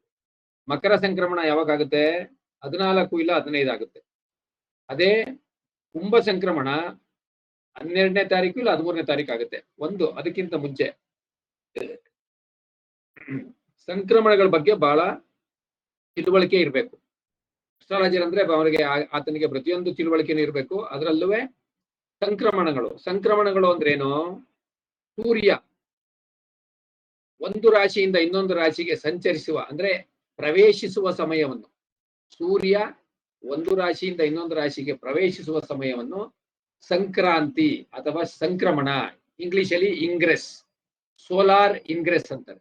ಸೋಲಾರ್ ಇನ್ಗ್ರೆಸ್ ಅಂತಾರೆ. ಸೊ ಸೂರ್ಯ ಯಾವಾಗ ಒಂದು ರಾಶಿಯಿಂದ ಇನ್ನೊಂದು ರಾಶಿಗೆ ಸಂಚರಿಸುತ್ತೆ ಅದಕ್ಕೆ ಸಂಕ್ರಮಣ ಅಂತ ಹೇಳ್ತಾರೆ. ಓಕೆ, ಸೊ ನಾವು ಮಕರ ಸಂಕ್ರಮಣವನ್ನು ಆಚರಿಸ್ತೀವಿ. ಮಕರ ಸಂಕ್ರಾಂತಿ ಅಥವಾ ಮಕರ ಸಂಕ್ರಮಣ ಜನವರಿ 14 ಅಥವಾ 15ನೇ ತಾರೀಕು ಇರ್ತದೆ. ಅದೇ ರೀತಿ ಸೂರ್ಯ ಪ್ರತಿಯೊಂದು ರಾಶಿಯನ್ನು ಪ್ರವೇಶಿಸುವ ದಿನಾಂಕ, ಇಂಗ್ಲಿಷ್ ಕ್ಯಾಲೆಂಡರ್ ದಿನಾಂಕ, ನಾನು ಹೇಳ್ತಿರೋದೇನು, ಇಂಗ್ಲಿಷ್ ಕ್ಯಾಲೆಂಡರ್ ದಿನಾಂಕದಲ್ಲಿ ಯಾವ ತಾರೀಕಿಂದ ಯಾವ ತಾರೀಕು ಬರ್ತದೆ ಅಂತ ನೀವು ಬರ್ಕೊಳ್ಳಿ. ಅಲ್ಲಿ ಅದು ಯಾವಾಗ್ಲೂ 12ನೇ ತಾರೀಕಿಂದ 17ನೇ ತಾರೀಕು ಒಳಗೆ ಬರುತ್ತೆ. ಯಾವಾಗ? 12ನೇ ತಾರೀಕಿಂದ ಜನವರಿ ಇರ್ಬೋದು, ಫೆಬ್ರವರಿ, ಮಾರ್ಚ್, ಏಪ್ರಿಲ್, ಈ 12 ಇಂಗ್ಲಿಷ್ ತಾರೀಖುಗಳೇನಿದಾವೆ, ಈ ತಿಂಗಳುಗಳಲ್ಲಿ ಒಂದೊಂದು ತಿಂಗಳಲ್ಲಿ ಒಂದೊಂದು ಡೇಟ್ ಬರುತ್ತೆ. ಅದಕ್ಕೆ ಕಾರಣ ಏನು ಅಂತ ಹೇಳ್ತೀನಿ. ಆದ್ರೆ 10ನೇ ತಾರೀಕಾಗ್ಲಿ, 11ನೇ ತಾರೀಕಾಗ್ಲಿ, 18ನೇ ತಾರೀಕಾಗ್ಲಿ, 20, 25ನೇ ತಾರೀಕು ಯಾವತ್ತುವೆ ಸಂಕ್ರಮಣಗಳಾಗ್ಲಿ ನಡೆಯಲ್ಲ. ಸಂಕ್ರಮಣ ಅಥವಾ ಸಂಕ್ರಾಂತಿ ಯಾವಾಗ್ಲೂ ಆಗದು 12ನೇ ತಾರೀಕು ಆಗ್ಬೋದು. 12ನೇ ತಾರೀಕಿಂದ 15, 12, 13, 14, 15, 16, 17ನೇ ತಾರೀಕು ಇಷ್ಟು ದಿನಾಂಕದೊಳಗಡೆ ಮಾತ್ರ ಈ ಸಂಕ್ರಾಂತಿ ಅಥವಾ ಸಂಕ್ರಮಣ ಆಗುತ್ತೆ. ಈ ಸೂರ್ಯ ಒಂದು ರಾಶಿಯನ್ನು ಪ್ರವೇಶಿಸುವ ಕಾಲದಿಂದ ಮತ್ತೊಂದು ರಾಶಿ ಪ್ರವೇಶಿಸುವ ಕಾಲದವರೆಗೂ ಇದನ್ನ ಏನು ಸೂರ್ಯ ಸಿದ್ಧಾಂತದ ಪ್ರಕಾರ ಒಂದು ಮಾಸ ಅಂತ ಪರಿಗಣಿಸ್ತಾರೆ. ನಮ್ಮ ತಮಿಳುನಾಡು ಹಾಗೂ ಕೇರಳದಲ್ಲಿ ಅವರು ಸೌರಮಾನವನ್ನು ಫಾಲೋ ಮಾಡ್ತಾರೆ. ಸೌರಮಾನದ ಪ್ರಕಾರ ಅದು ಸೂರ್ಯ ಸಿದ್ಧಾಂತದ ಪ್ರಕಾರ ಫಾಲೋ ಮಾಡೋದ್ರಿಂದ ಒಂದು ರಾಶಿಯನ್ನು ಸಂಚರಿಸುವ ಕಾಲವನ್ನು ಒಂದು ಮಾಸ ಅಂತ ಕನ್ಸಿಡರ್ ಮಾಡ್ತಾರೆ. ನಾವು ಅಮಾವಾಸ್ಯೆಯಿಂದ ಅಮಾವಾಸ್ಯೆ ಅಂದ್ರೆ ಕರ್ನಾಟಕ ಮತ್ತು ಆಂಧ್ರ ಪ್ರದೇಶ ಅಮಾವಾಸ್ಯೆಯಿಂದ ಮತ್ತೆ ಇನ್ನೊಂದು ಅಮಾವಾಸ್ಯೆವರೆಗೆ ಅಂದ್ರೆ ಅಮಾವಾಸ್ಯೆ ಕೊನೆ ದಿನ, ಅಮಾವಾಸ್ಯೆ ಮುಗಿದ್ಮೇಲೆ ಪಾಡ್ಯಮಿಯಿಂದ ತಿಂಗಳು ಶುರುವಾಗುತ್ತೆ. ಚೈತ್ರ ಮಾಸ, ಚೈತ್ರ, ವೈಶಾಖ, ಜ್ಯೇಷ್ಠ, ಆಷಾಢ, ಶ್ರಾವಣ ಈ ರೀತಿ ಮಾಸಗಳು ಏನ್ ಸ್ಟಾರ್ಟ್ ಆಗುತ್ತೆ. ಅದು ಅಮಾವಾಸ್ಯೆಯ ನಂತರದ ನೆಕ್ಸ್ಟ್ ಪಾಡ್ಯಮಿ ದಿನ ಮೊದಲನೇ ಪ್ರಥಮ ತಿಥಿಯಿಂದ ನೆಕ್ಸ್ಟ್ ಅಮಾವಾಸ್ಯೆ ಅದು ಕೊನೆಯ ತಿಥಿ ಆಗುತ್ತೆ. ಅದು 28 ಅಥವಾ 29 ಇರ್ಬೋದು. ಜನರಲಿ 28 ತಿಥಿ ಆಗುತ್ತೆ. ಅದನ್ನ ನಾವು ಚಾಂದ್ರಮಾನದಲ್ಲಿ ಮಾಸ ಅಂತ ಕನ್ಸಿಡರ್ ಮಾಡ್ತೀವಿ. ಈಗ ಚಾಂದ್ರಮಾನ ಬೇಡ, ನಾವು ಸೂರ್ಯಮಾನಕ್ಕೆ ಬರೋಣ. ಈ ಸೂರ್ಯಮಾನದಲ್ಲಿ ನಿಮಗೆ ಏನು ಮಕರ ಸಂಕ್ರಮಣ 15 ಇಲ್ಲ 14ನೇ ತಾರೀಕು ಆಗುತ್ತೆ. ಅದೇ ಕುಂಭ ಸಂಕ್ರಮಣ 2-3 ದಿನ ಮುಂಚೆ ಆಗುತ್ತೆ. ಇದನ್ನ ನೀವು ಗಮನಿಸಿದ ಯಾರಾದ್ರೂ ಗಮನಿಸಿದ್ರೆ ಬಹಳ ಸಂತೋಷ. ಅಂದ್ರೆ ಯಾಕೆ ಅಂದ್ರೆ ಇಲ್ಲಿ ಈ ನಿಮ್ಮ ಒಂದು ಇದನ್ನ ಗುರ್ತು ಹಾಕೊಳ್ಳಿ. ಈಗ ನಿಮಗೆ ಒಂದು ವಿಚಾರವನ್ನ ನಾನೀಗ ತಿಳಿಸ್ತೀನಿ. ಯಾವ್ಯಾವ ರಾಶಿಗಳು ದೀರ್ಘ ರಾಶಿಗಳು ಮತ್ತು ಯಾವ್ಯಾವ ರಾಶಿಗಳು ಹ್ರಸ್ವ ರಾಶಿಗಳು ಅನ್ನೋದನ್ನ ನಾನು ನಿಮಗೆ ಹೇಳ್ತೀನಿ. ಸೊ ನಾವು ಎಲ್ಲಿಂದ ಹೋಗೋಣ ಅಂತಂದ್ರೆ ಈಗ ಮೊದಲನೇದಾಗಿ ನಾವು ಮಕರ ರಾಶಿಯಿಂದನೇ ಶುರು ಮಾಡೋಣ. ಮಕರ ರಾಶಿಯಿಂದ ಬೇಡ, ನಾವು ಮೇಷರಾಶಿಯಿಂದನೇ ಶುರು ಮಾಡೋಣ. ಆಯ್ತಾ? ಮೇಷರಾಶಿ ಬಂದು ಹ್ರಸ್ವ ರಾಶಿ, ಶಾರ್ಟ್ ಅಸೆಷನ್ ಅಂತ ಇದು ಬರ್ಕೊಳ್ಳಿ. 1 by 1 ಮೇಷ, ಋಷಭ, ಮಿಥುನ, ಕಟಕ, ಸಿಂಹ, ಕನ್ಯಾ, ತುಲಾ, ವೃಶ್ಚಿಕ ಎಲ್ಲ 12 ರಾಶಿಗಳು ಬರ್ಕೊಂಡ್ಬಿಟ್ಟು ನಾನು ಹೇಳ್ತೀನಿ. ಇಲ್ಲ ಅಂದ್ರೆ ಈ ತರ ಚಾರ್ಟ್ ಬರ್ಕೊಂಡ್ಬಿಡಿ, ನಿಮ್ಗೆ ಈಸಿ ಆಗುತ್ತೆ. ಇನ್ನು ಈಸಿಯಾಗಿ ಹೇಳ್ಕೊಡ್ತೀನಿ ನಾನು. ಈ ತರ ಚಾರ್ಟ್ ಬರ್ಕೊಂಡ್ಬಿಟ್ಟು ಮೇಷ ಬಂದು ಶಾರ್ಟ್ ಅಸೆಷನ್ ಇಲ್ಲ SA ಅಂತ ಬರ್ಕೊಳ್ಳಿ. SA ಶಾರ್ಟ್ ಅಸೆಷನ್ ಅಥವಾ ಹ್ರಸ್ವ ರಾಶಿ. ನಮ್ಮ ಕನ್ನಡ ಅಕ್ಷರಮಾಲೆಯಲ್ಲಿ ದೀರ್ಘ ಸ್ವರ, ಹ್ರಸ್ವ ಸ್ವರ ಅಂತ ಹೇಳ್ತೀವಲ್ಲ, ಯಾರಲ್ಲವ ಹಾಗೆ ಅರ್ಕಾವತ್ತಲ್ಲ, ಹಾಗೆ ದೀರ್ಘ ಹ್ರಸ್ವ ರಾಶಿ, ಸಾಗೆ ವಾವತ್ತು ಹ್ರಸ್ವ ರಾಶಿ ಶಾರ್ಟ್ ಅಸೆಷನ್ ಅಂತ ಹೇಳ್ತೀವಿ. ಮೇಷರಾಶಿ ಯಾವುದು? ಹ್ರಸ್ವ ರಾಶಿ. ಅದು ರಾಶಿ ಬಂದು ಅದರ ವಿಸ್ತಾರ ಬಂದು ಚಿಕ್ಕದಿದೆ ಅಂತ. ರಾಶಿಯ ವಿಸ್ತಾರ ಚಿಕ್ಕದಿದೆ ಮೇಷ. ಓಕೆ. ಅಲ್ಲಿಂದ ಬಂದು ವೃಷಭ ರಾಶಿಯು ಬಂದು ಅದು ಹ್ರಸ್ವ ರಾಶಿ. ಮೇಷರಾಶಿಯು ಹ್ರಸ್ವ ರಾಶಿ, ವೃಷಭ ರಾಶಿನೂ ಹ್ರಸ್ವ ರಾಶಿ. ಅಲ್ಲಿಂದ ಬಂದ್ರೆ ಮಿಥುನ ರಾಶಿ ಯಾವುದು ಅಂತ ಬರ್ಕೊಳ್ಳಿ. ಅದು ಮೀಡಿಯಂ ಅಸೆಷನ್. ಮೀಡಿಯಂ ಅಂದ್ರೆ ಏನಂತೀವಿ ಕನ್ನಡದಲ್ಲಿ? ಹ್ರಸ್ವನೂ ಅಲ್ಲ, ದೀರ್ಘನೂ ಅಲ್ಲ, ಅಂದ್ರೆ ಮೀಡಿಯಂ, ಸಮ ರಾಶಿ. ಸಮ ಅಲ್ಲ, ಆಕ್ಚುಲಿ ಏನು ವರ್ಡ್, ಕನ್ನಡ ವರ್ಡ್ ದಯವಿಟ್ಟು ಯಾರಾದ್ರೂ ಹೇಳಿ. ಮೀಡಿಯಂ ಅಸೆಷನ್, ಮಧ್ಯಮ ಏನು ವಿಸ್ತಾರ. ಇದು ಮೇಷ ಕಡಿಮೆ ವಿಸ್ತಾರ, ವೃಷಭ ಕಡಿಮೆ ವಿಸ್ತಾರ, ಮತ್ತೆ ಮಿಥುನ ಕಡಿಮೆ ವಿಸ್ತಾರ. ಅಲ್ಲಿಂದ ಬಂದು ಕಟಕ ರಾಶಿಗೆ ಹೋಗೋಣ. ಕಟಕ ರಾಶಿನುವೆ ಮಧ್ಯಮ ವಿಸ್ತಾರ ಉಳ್ಳ ರಾಶಿ. ಅದರ ವಿಸ್ತಾರತೆ ಬಂದು ಮಧ್ಯಮ. ಅಲ್ಲಿಂದ ಬಂದ್ರೆ ಸಿಂಹ ರಾಶಿಗೆ ನಾವು ಟ್ರೈ ಮಾಡೋಣ. ಈಗ ಸಿಂಹ ರಾಶಿ ಯಾವ ತರ ಅದು ರಾಶಿ ಅಂತ.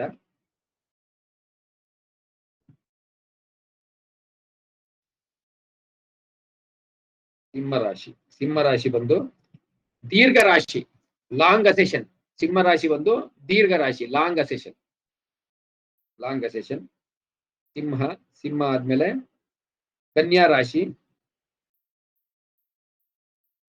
ಕನ್ಯಾ ರಾಶಿನೂ ದೀರ್ಘ ರಾಶಿ, ಕನ್ಯಾ ರಾಶಿನೂ ದೀರ್ಘ ರಾಶಿ. ಅಲ್ಲಿಂದ ಬಂದ್ರೆ ತುಲಾ ರಾಶಿ,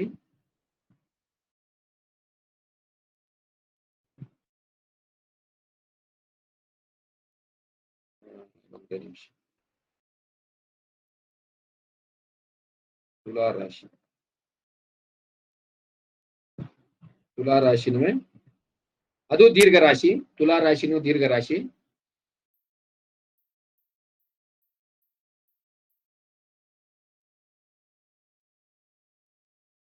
ರಾಶಿನೂ ದೀರ್ಘ ರಾಶಿ. ತುಲಾ ಆದ್ಮೇಲೆ ವೃಶ್ಚಿಕ ರಾಶಿ,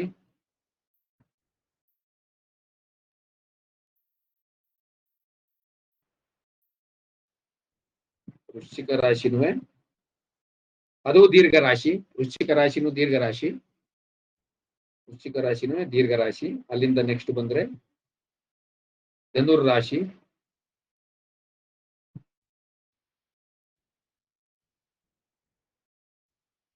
ಧನುರ್ ರಾಶಿ, ಧನುರ್ ರಾಶಿ ಬಂದು ಅದು ಮಧ್ಯಮ ವಿಸ್ತಾರ, ಅದು ದೀರ್ಘ ರಾಶಿ ಅಲ್ಲ, ಮಧ್ಯಮ ವಿಸ್ತಾರ. ಯಾವುದು? ಧನುರ್ ರಾಶಿ. ಧನುರ್ ರಾಶಿ ಆದ್ಮೇಲೆ ಮಕರ ರಾಶಿ, ಅದು ಮಧ್ಯಮ ವಿಸ್ತಾರ, ಮಕರ ರಾಶಿ ಮಧ್ಯಮ ವಿಸ್ತಾರ.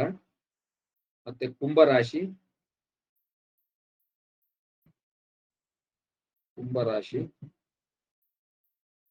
ಕುಂಭ ರಾಶಿ ಬಂದು ಹೃಸ್ವ ರಾಶಿ, ಕಡಿಮೆ ವಿಸ್ತಾರ, ಚಿಕ್ಕದು ವಿಸ್ತಾರ. ಕುಂಭ ರಾಶಿ ಬಂದು ಚಿಕ್ಕದು, ಕುಂಭ ರಾಶಿ ಚಿಕ್ಕದು. ಅರ್ಥ ಆಯ್ತಾ? ಕುಂಭ ರಾಶಿ ಚಿಕ್ಕದು. ಅಲ್ಲಿಂದ ಬಂದ್ರೆ ಮೀನ ರಾಶಿ, ಮೀನ ರಾಶಿನೂ ಹೃಸ್ವ ರಾಶಿ. ಮೀನ ರಾಶಿನೂ ಹೃಸ್ವ ರಾಶಿ. ಸೊ ಈಗ ನಿಮಗೆ ಒಂದು ಇದು ಮಾಡ್ತೀನಿ.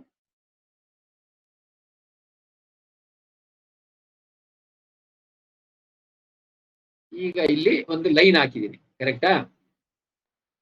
ಕುಂಭ, ಮೀನ, ಮೇಷ, ವೃಷಭ, ಇದು 4 ವೃಷಭ ರಾಶಿನ?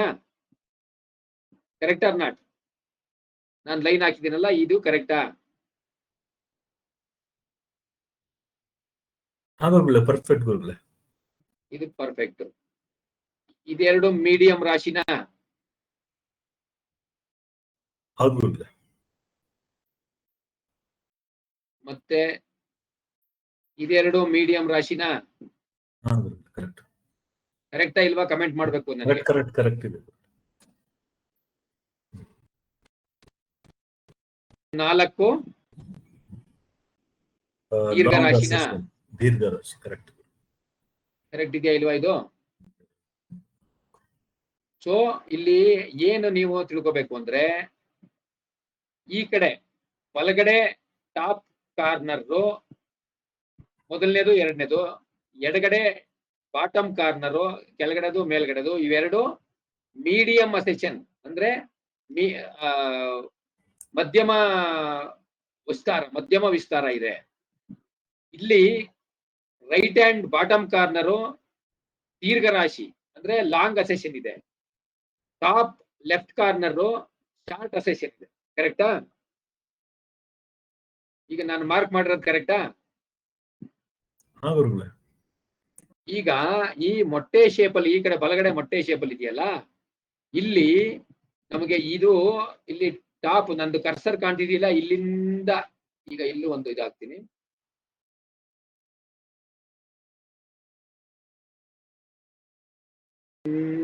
ಏನು ಇಲ್ಲಿಗೆ ಬರ್ತದೆ, ಇದು ಸುಮಾರು ಈ ಪಾರ್ಟ್, ಬಲಗಡೆ ಪಾರ್ಟ್ ಬಂದು, ಈ ಪಾರ್ಟ್ ಬಂದು ನಿಮಗೆ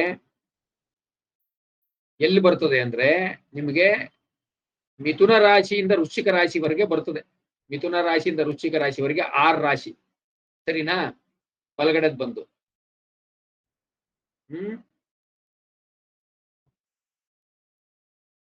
ಈ ಕಡೆ ಏನ್ ಬರುತ್ತೆ,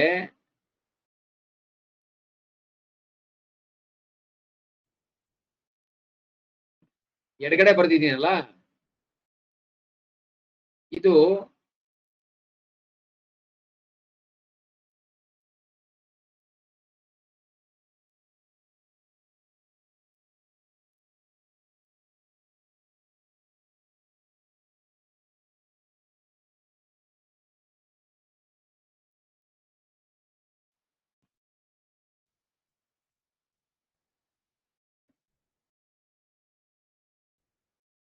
ಈ ಕಡೆ ಭಾಗ ಬಂದು ಇದು ಒಂದು ಧನುರ್ ರಾಶಿಯಿಂದ ವೃಷಭ ರಾಶಿವರೆಗೆ ಬರ್ತದೆ. ಈ ಕಡೆ ಈ ಮಧ್ಯದ ಲೈನ್ ಇಂದ ಎಡಗಡೆಗೆ ಪಾರ್ಟ್, ಅರ್ಥ ಆಯ್ತಾ? ಸೊ ಭೂಮಿ ಸೂರ್ಯನ ಸುತ್ತದ್ ನಿಮಗೆ ಗೊತ್ತು. ಸೊ ಇಲ್ಲಿ ಸುತ್ತಬೇಕಾದ್ರೆ ಬಹಳ ಫಾಸ್ಟ್ ಆಗಿ ಹೋಗ್ತದೆ. ಆದ್ರೆ ನಮ್ಮ ಚಂದ್ರಮಾನದ ಪ್ರಕಾರ ನಾವು ಅಮಾವಾಸ್ಯೆಯಿಂದ ಅಮಾವಾಸ್ಯೆ ಮಾಡೋದ್ರಿಂದ ನಮಗೆ ಕರೆಕ್ಟ್ ಆಗಿ ಏನು ಚಂದ್ರನ ಚಲನೆ ಮೇಲೆ 2 ಕಾಲ್ ದಿನ ಒಂದು ರಾಶಿಗೆ ಅಂತ ತಗೊಂಡಾಗ ವ್ಯತ್ಯಾಸ ಬಹಳ ಕಡಿಮೆ ಬರ್ತದೆ. ಚಾಂದ್ರಮಾನದಲ್ಲಿ ವ್ಯತ್ಯಾಸ ಬಹಳ ಕಡಿಮೆ ಬರ್ತದೆ, ಸೌರಮಾನದಲ್ಲಿ ವ್ಯತ್ಯಾಸ ಬಹಳ ಬರ್ತದೆ. ಸೊ ನಮ್ಮ ಸನಾತನ ಧರ್ಮದಲ್ಲಿ ಈ ಅಸ್ಟ್ರಾಲಜಿ ಇರೋದ್ರಿಂದ ಏನು ಮಾಸಗಳು ಮಾಡಿದರೆ, ಸೂರ್ಯ ಸಿದ್ಧಾಂತ ಪ್ರಕಾರ ಇರ್ಬೋದು, ಸೂರ್ಯ ಸಿದ್ಧಾಂತ ಪ್ರಕಾರನು ಮಾಡಿದ್ರು, ಚಾಂದ್ರಮಾನ ಪ್ರಕಾರ ಮಾಡಿದ್ರು, ಬೇರೆ ಬೇರೆ ಸಿದ್ಧಾಂತಗಳ ಪ್ರಕಾರ ಮಾಡಿದರೆ ಅಲ್ಟಿಮೇಟ್ಲಿ ಏನಂದ್ರೆ ಪರ್ಫೆಕ್ಷನ್ ಇದೆ. ಏನಕ್ಕೆ ಇಲ್ಲಿ ಪರ್ಫೆಕ್ಷನ್ ಬಂತು ಅಂದ್ರೆ, ಮೊದಲನೇದಾಗಿ ಸೂರ್ಯ ಸಿದ್ಧಾಂತನೇ ಫಾಲೋ ಮಾಡಿದ್ದಾರೆ. ನಮ್ಮಲ್ಲಿ ಸನಾತನ ಧರ್ಮವನ್ನು ಯಾಕೆ ನಾವು ಬಹಳ ಪರ್ಫೆಕ್ಟ್ ಅಂತೀವಿ, ಯಾಕೆ ನಾವು ಅದನ್ನ ಟೈಮ್ ಟೆಸ್ಟೆಡ್ ಅಂತೀವಿ? ಟೈಮ್ ಟೆಸ್ಟೆಡ್ ಅಂದ್ರೆ ಟ್ರಯಲ್ ಅಂಡ್ ಎರರ್ ಮೆಥಡ್ ಅಂತ ನಾವು ನಮ್ಮ ಸನಾತನ ಧರ್ಮವನ್ನು ಹೇಳ್ತೀವಿ. ಅಂದ್ರೆ ಒಂದು ಫಿಲಾಸಫಿ ಇಲ್ಲ ಒಂದು ಥಿಯರಿನ ನಾವು ಪ್ರತಿಪಾದಿಸ್ತೀವಿ, ಇದು ಈ ರೀತಿ ಇರ್ಬೋದು ಅಂತ. ಅದರಲ್ಲಿ ಯಾವ್ದಾದ್ರು ವ್ಯತ್ಯಾಸಗಳು ಬಂದಾಗ ಅದನ್ನ ಮತ್ತೆ ಸರಿ ಮಾಡ್ತೀವಿ, ಆ ಥಿಯರಿನ ಕರೆಕ್ಷನ್ ಮಾಡ್ತೀವಿ. ಕರೆಕ್ಷನ್ ಮಾಡಿ ಮಾಡಿ ಮಾಡಿ ಮಾಡಿ ಮಾಡಿ ಮಾಡಿ ಮಾಡಿ ಕೋಟ್ಯಾಂತರ ವರ್ಷಗಳಿಂದ ಕರೆಕ್ಷನ್ ಮಾಡಿ ಮಾಡಿ ಮಾಡಿ ಪರ್ಫೆಕ್ಟ್ ಆಗ್ಬಿಟ್ಟಿದೆ. ಏನು ನಮ್ಮ ಧರ್ಮ ಯಾಕೆ ಪರ್ಫೆಕ್ಟ್ ಆಗಿದೆ ಅಂದ್ರೆ ಅಷ್ಟು ಹಳೇದಾಗಿರೋದಕ್ಕೆ ಅದು ಪರ್ಫೆಕ್ಟ್ ಆಗಿದೆ. ಯಾಕೆಂದ್ರೆ ಒಂದು ಥಿಯರಿನ ಪ್ರತಿಪಾದಿಸ್ತೀವಿ, ಅದು ಸರಿ ಇಲ್ಲ ಅಂತಾರೆ, ಮತ್ತೆ ಇನ್ನೊಂದ್ ಸ್ವಲ್ಪ ಚೇಂಜ್ ಮಾಡ್ತೀವಿ, ಏನ್ ಸರಿ ಇದೆ ಕರೆಕ್ಷನ್ಸ್ ಮಾಡ್ಕೊಂಡು ಹೋಗ್ತೀವಿ. ಅದಕ್ಕೆ ಏನಂತೀವಿ?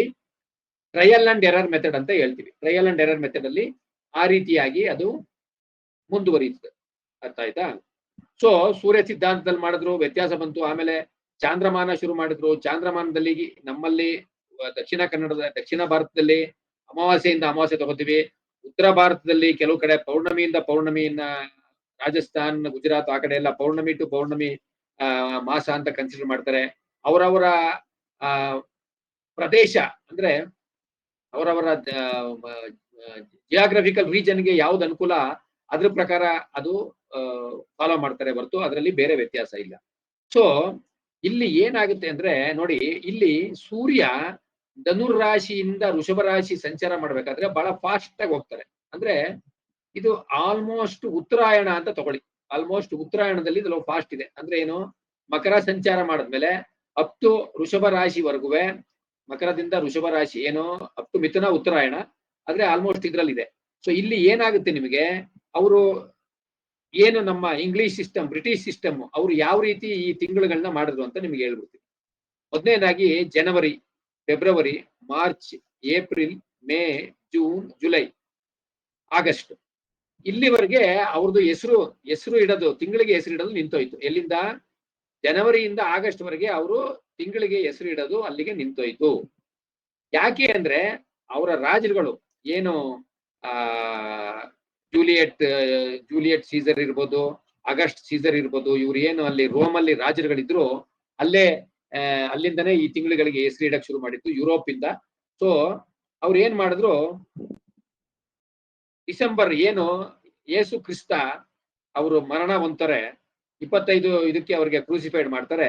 ಅಲ್ಲಿಂದ 1 ವಾರಕ್ಕೆ ಅವರ ಆತ್ಮ ಹೆವನ್ಗೆ ಹೋಗುತ್ತೆ ಅಂತ ಅವರ ನಂಬಿಕೆ. ನಾವು ಅವ್ರ ನಂಬಿಕೆ ಬಗ್ಗೆ ನಾವು ಕಮೆಂಟ್ ಮಾಡಲ್ಲ.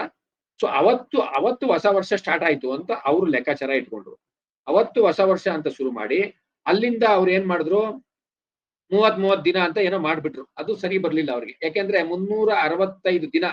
ಯಾಕೆ 365 ದಿನ ಬರ್ತದೆ ಅಂದ್ರೆ, ಭೂಮಿ ಸೂರ್ಯನ ಸುತ್ತ ಸುತ್ತಬೇಕಾದ್ರೆ ಕರೆಕ್ಟ್ ಅದು 360 ಡಿಗ್ರಿ ಇದ್ದಿದ್ರೆ ಅವಾಗ ಅದು 360 ದಿನ ತಗೋತಿತ್ತು. ಆದ್ರೆ ಇದು ಮೊಟ್ಟೆ ಆಕಾರದಲ್ಲಿರೋದು, ಎಲಿಪ್ಟಿಕಲ್ ಶೇಪ್ ಅಲ್ಲಿ ಇರೋದ್ರಿಂದ, ನಂದು ಪಿಕ್ಚರ್ ಅಷ್ಟು ಸರಿ ಇಲ್ಲ, ಆದ್ರೆ ಎಲಿಪ್ಟಿಕಲ್ ಶೇಪ್ ಅಲ್ಲಿ ಇರೋದ್ರಿಂದ ಇದು 365 ದಿನ ತಗೊಳುತ್ತೆ. 365 ಕಾಲ ದಿನ, 365 ಪ್ಲಸ್ ಕ್ವಾರ್ಟರ್ ದಿನ ತಗೊಳುತ್ತೆ. ಸೊ ಅಷ್ಟು ತಗೋಬೇಕಾದಾಗ ಇವರು ಎಲ್ಲಾನು ಈಕ್ವಲ್ ಆಗಿ 30 ಮಾಡಕ್ಕಾಗಲ್ಲ. ಏನೋ ಮಾಡಿದ್ರು. ಒಂದ್ಸರಿ ನಮಗೆ ಚಿಕ್ಕ ವಯಸ್ಸಲ್ಲಿ ಜ್ಞಾಪಕ ಇರಂಗೆ ಅದೇನೋ 32 ಎಲ್ಲ ಮಾಡಿದ್ರಂತೆ. ತಿಂಗಳುಗಳು 32 ಏನೋ ಇದ್ವಂತೆ. ಕರೆಕ್ಷನ್ ಮಾಡ್ಕೊಂಡ್ ಬಂದಿದ್ದಾರೆ. ಇದು ಒಂದ್ ಕಡೆ. ಇವ್ರು ಏನೇ ಕರೆಕ್ಷನ್ ಮಾಡಿದ್ರು ಕೆಲವು ಸರಿ ಈ ಏನು ಅಲ್ಲಿ ಸೂರ್ಯ ಮುಳುಗೋದು, ಸೂರ್ಯ ಹುಟ್ಟೋದು ಅಲ್ಲಿ ಎಪಸಾರ್ಡಸ್ ಆಗಿದೆ. ರಾತ್ರಿ 8 ಗಂಟೆಗೆ 9 ಗಂಟೆಗೆ ಸೂರ್ಯ ಮುಳುಗೋದು, ಬೆಳಗ್ಗೆ 3 ಗಂಟೆಗೆ 4 ಗಂಟೆಗೆ ಸೂರ್ಯೋದಯ ಆಗೋದು, ಈ ತರ ಎಲ್ಲ ಇದೆ. ಏನು ಭೂಮಿ ಈಕ್ವಿಟಾರ್ ಅಂತಾರೆ, ಈಕ್ವಿಟಾರ್ ಇಂದ ಮೇಲ್ಗಡೆ ಇರೋ ದೇಶಗಳಲ್ಲಿ ಸೂರ್ಯೋದಯ ಸೂರ್ಯಾಸ್ತ ಎಕ್ಸಾಕ್ಟ್ ಅಂದ್ರೆ ಹಗಲು ಮತ್ತು ರಾತ್ರಿ ಮಾನ ಅಂದ್ರೆ ಹಗಲಿನ ಕಾಲ ರಾತ್ರಿ ಕಾಲ 12 ಗಂಟೆಗಳಿಗೆ ಸಮವಾಗಿರಲ್ಲ. ಹತ್ತತ್ರ 12 ಗಂಟೆಗೆ ಇರಲ್ಲ. ಅದು ಹಗಲು 4 ಗಂಟೆ ಇದ್ರೆ ನೈಟ್ 20 ಅವರ್ಸ್ ಇರ್ತದೆ. ಅಲ್ಲೆಲ್ಲ ತುಂಬಾ ಸೈಕಲಾಜಿಕಲ್ ಪ್ರಾಬ್ಲಮ್ಸ್ ಸ್ಟಾರ್ಟ್ ಆಗುತ್ತೆ. ನಮ್ಮ ಅರವಿಂದ್ ಶಂಕರಪ್ಪ ಅವ್ರಿಗೆಲ್ಲ ಗೊತ್ತದು. ಅಂದ್ರೆ ತುಂಬಾ ಜನ ಫಾರಿನ್ ಹೋಗಿ ಬಂದಿರೋರಿಗೆಲ್ಲ ಗೊತ್ತು. ತುಂಬಾ ನೈಟೇ ಬರೀ ಇದ್ರೆ, ಆಮೇಲೆ ಡೇ ಲಾಂಗ್ ಇದ್ರೆ ಅವ್ರಿಗೆ ನಿದ್ದೆ ಮಾಡಕ್ಕಾಗಲ್ಲ. So there is lot of problem. ಅರ್ಥ ಆಯ್ತಾ? ಆದ್ರೆ ಈ ಏನು ಭಾರತ ದೇಶ ಇದೆ, ಮಕರ ಸಂಕ್ರಾಂತಿ ವೃತ್ತ ಏನು ಭಾರತದ ಮೇಲೆ ಹಾದು ಹೋಗುತ್ತೆ, ಈ ಭಾರತ ದೇಶವನ್ನ ಏನು ಅಂತಾರೆ, ನಮ್ಮ ಉಪಖಂಡ ಅಂತ ಹೇಳ್ತಾರೆ ಇದನ್ನ. 3 ಕಡೆ ನೀರು, 1 ಕಡೆ ಭೂಮಿ ಇರೋದು. ಇದು ಪ್ರಾಕೃತಿಕವಾಗಿ ಆ ಭಗವಂತನ ಇಚ್ಛೆಯಿಂದ ಇದು ಆ ಮಟ್ಟಿಗೆ ರಚಿತವಾಗಿದೆ ಅನ್ನೋದಕ್ಕೆ ಇದೆಲ್ಲ ಸಾಕ್ಷಿ. ಇಲ್ಲಿ ಹಗಲು ಮಾನ ರಾತ್ರಿ ಮಾನ ಎರಡೂ ಈಕ್ವಲ್ ಇದೆ. ಏನ್ ಇವರು ಗ್ರೀನ್ವಿಚ್ ಟೈಮ್ 0 ಅಂತ ಹೇಳ್ತಾರಲ್ಲ, ಅದು 0 ಅಂತ ಫಿಕ್ಸ್ ಮಾಡ್ಬೇಕಾಗಿರೋದು ಭಾರತದಲ್ಲಿ. ಯಾಕೆ ಭಾರತದಲ್ಲಿ ಫಿಕ್ಸ್ ಮಾಡ್ಬೇಕು? ನಮ್ಮ ಹಿಂದೂ ಕ್ಯಾಲೆಂಡರ್ ಅಂತ ಒಂದು ಆ್ಯಪ್ ಇದೆ. ಹಿಂದೂ ಕ್ಯಾಲೆಂಡರ್ ಅಂತ ಆ್ಯಪ್ ಅಲ್ಲಿ ಡಿಫಾಲ್ಟ್ ಟೈಮು ಎಲ್ಲಿ ಕೊಟ್ಟಿರ್ತಾರೆ ಗೊತ್ತಾ? ಯಾರಾದ್ರೂ ಹಿಂದೂ ಕ್ಯಾಲೆಂಡರ್ ಇದ್ರೆ ಅದರಲ್ಲಿ ಡಿಫಾಲ್ಟ್ ಪ್ಲೇಸ್ ಇದೆಯಲ್ಲ, ಡಿಫಾಲ್ಟ್ ಪ್ಲೇಸ್ ಯಾವ ಊರು ಕೊಟ್ಟಿರ್ತಾರೆ? Ujjayini. Very good, wonderful. Ujjain ಕೊಟ್ಟಿರ್ತಾರೆ. ಯಾಕೆ ಉಜ್ಜಯಿನ್ ಕೊಟ್ಟಿರ್ತಾರೆ? ಉಜ್ಜಯಿನಲ್ಲಿ ಏನು ವಿಶೇಷ? ಉಜ್ಜಯಿನಲ್ಲಿ ಏನು ವಿಶೇಷ? ಉಜ್ಜಯಿನ್ ವಿಶೇಷ ಹೇಳ್ಬೇಕು ಎಲ್ಲ. ಉಜ್ಜಯಿನ್ ಏನು? ಉಜ್ಜಯಿನ್ ಯಾವ ರಾಜ್ಯದಲ್ಲಿದೆ? ಈಕ್ವೆಟಾರ್ ಇದೆ ಅಂತ ಅಲ್ಲ ಸರ್? ಅಲ್ಲ. ಸಿಂಪಲ್ ವಿಚಾರ. ಉಜ್ಜಯಿನ್ ಮಧ್ಯಪ್ರದೇಶ. ಮಹಾಕಾಳೇಶ್ವರ. ಉಜ್ಜಯಿನಲ್ಲಿ ಏನಿದೆ? ಮಹಾಕಾಳೇಶ್ವರ. ಕಾಳೇಶ್ವರ. ಮಹಾಕಾಳೇಶ್ವರ ಅಂದ್ರೆ ಏನ್ ಅರ್ಥ?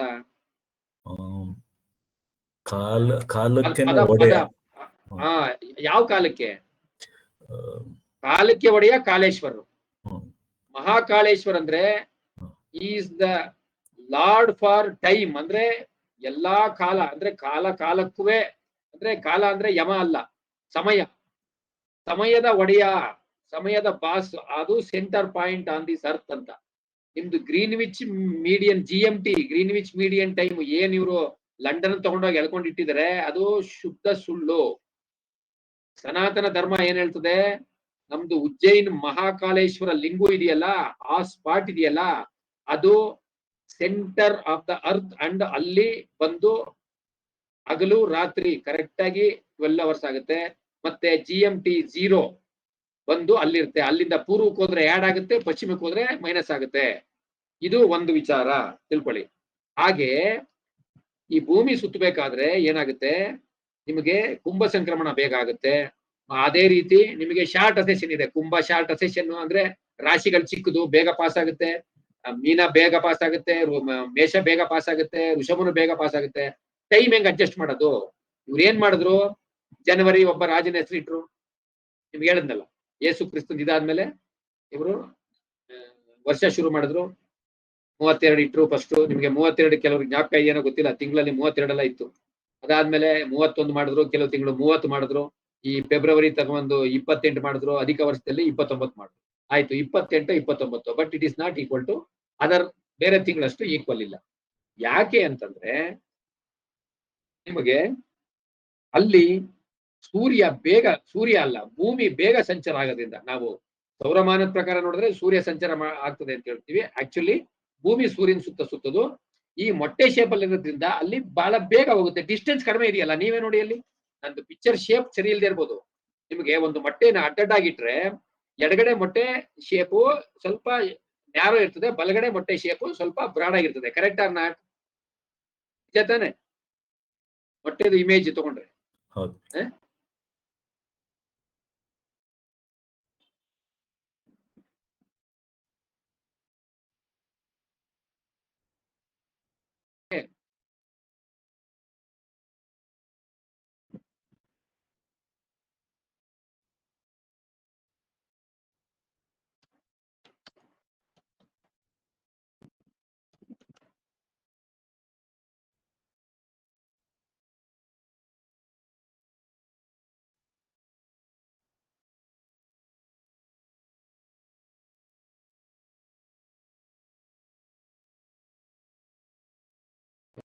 ಮಲಗಿರೋ ಮೊಟ್ಟೆ ಬೇಕು, ಇದು ಬೇಕು.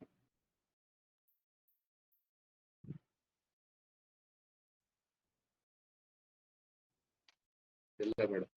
ಈಗ ಈ ಕಡೆ ಸ್ವಲ್ಪ ಶಾರ್ಪ್ ಇದೆ ಅಲ್ವಾ? ಬೇರೆ ಒಂದು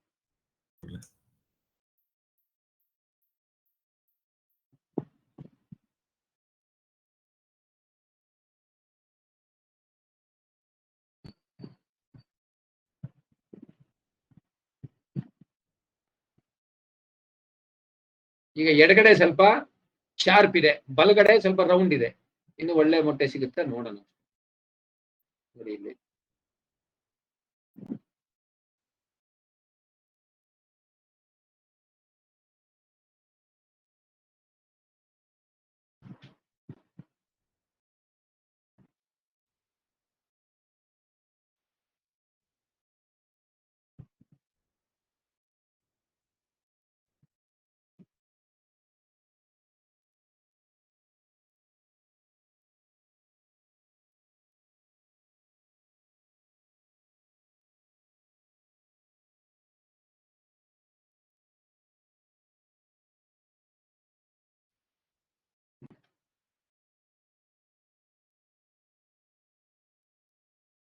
ಸೊ ಇಲ್ಲಿ ಏನು ಚಿಕ್ಕದಿದೆ ಶೇಪು, ಅಲ್ಲಿ ಸೂರ್ಯ ಬೇಗ ಸಂಚಾರ ಮಾಡಿದಾಗ ಅವಾಗ ತಿಂಗಳದು ಮಾನ ಏನು ನಂಬರ್ ಆಫ್ ಡೇಸ್ ಕಡಿಮೆ ಆಗುತ್ತೆ. ಅವಾಗ ಆಟೋಮೆಟಿಕಲಿ ನೀವು ಕಡಿಮೆ ಮಾಡ್ಲೇಬೇಕು. ಅದೇ ಆದ್ರೆ ನಮ್ಮ ಏನು ಸನಾತನ ಧರ್ಮದಲ್ಲಿರೋ ಚಾಂದ್ರಮಾನ ಸಿಸ್ಟಮ್ ಇರ್ಬೋದು, ಸೌರಮಾನ ಸಿಸ್ಟಮ್ ಇರ್ಬೋದು. ಎಲ್ಲರಿಗೂ ಸ್ಕ್ರೀನ್ ಕಾಣ್ತಾ ಇದೆಯಲ್ಲ? ಕಾಣ್ತಾ ಇದೆ ಸರ್.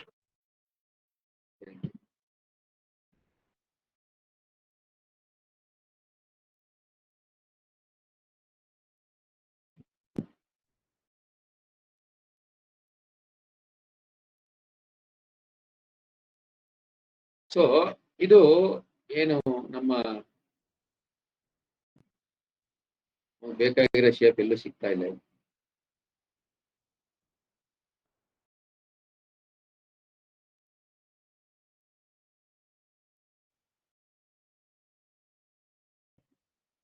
ಮಲ್ಕೊಂಡಿರೋ ಎಗ್ಗು.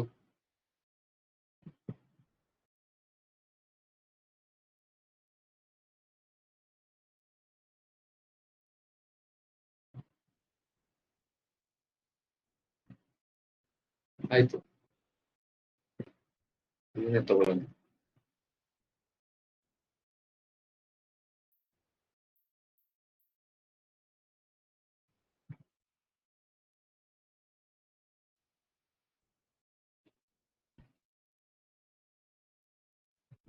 ನಮ್ಮ ಮೊಟ್ಟೆನೆ ಬೆಟ್ರ್, ಇವೆಲ್ಲ ಮೊಟ್ಟೆ ಹುಡ್ಕೋಕ್ ಹೋದ್ರೆ ಕಷ್ಟ ಆಗುತ್ತೆ. ಇರ್ಲಿ, ಆಯ್ತು. ಸೊ ಇಲ್ಲಿ ಸೂರ್ಯ ಬೇಗ ಸಂಚಾರ ಮಾಡೋದ್ರಿಂದ, ಅಂದ್ರೆ ಭೂಮಿ ಇಂಟರ್ನ್ ಸಂಚಾರ ಮಾಡೋದ್ರಿಂದ ಕಾಲಮಾನ ಬೇಗ ಆಗುತ್ತೆ. ಆದ್ರೆ ಇಲ್ಲಿ ನಿಧಾನಕ್ಕೆ ಸಂಚಾರ ಮಾಡೋದ್ರಿಂದ ನೀವು ಇಲ್ಲಿ ಜಾಸ್ತಿ ದಿನ ಕೊಡ್ಬೇಕು. ಹಾಗಾಗಿ ಇಲ್ಲಿಂದ ಇಲ್ಲಿವರೆಗೆ ನಂಬರ್ ಆಫ್ ಡೇಸ್ ಲೆಕ್ಕ ಮಾಡಿ, ಇಲ್ಲಿಂದ ಇಲ್ಲಿಗೆ ನಂಬರ್ ಆಫ್ ಡೇಸ್ ಲೆಕ್ಕ ಮಾಡಿದ್ರೆ ನಿಮಗೆ ಈ ಜಾಗದಲ್ಲಿ ಕಡಿಮೆ ದಿನಗಳು ಬರ್ತದೆ, ಈ ಜಾಗದಲ್ಲಿ ಜಾಸ್ತಿ ದಿನ ಬರ್ತದೆ.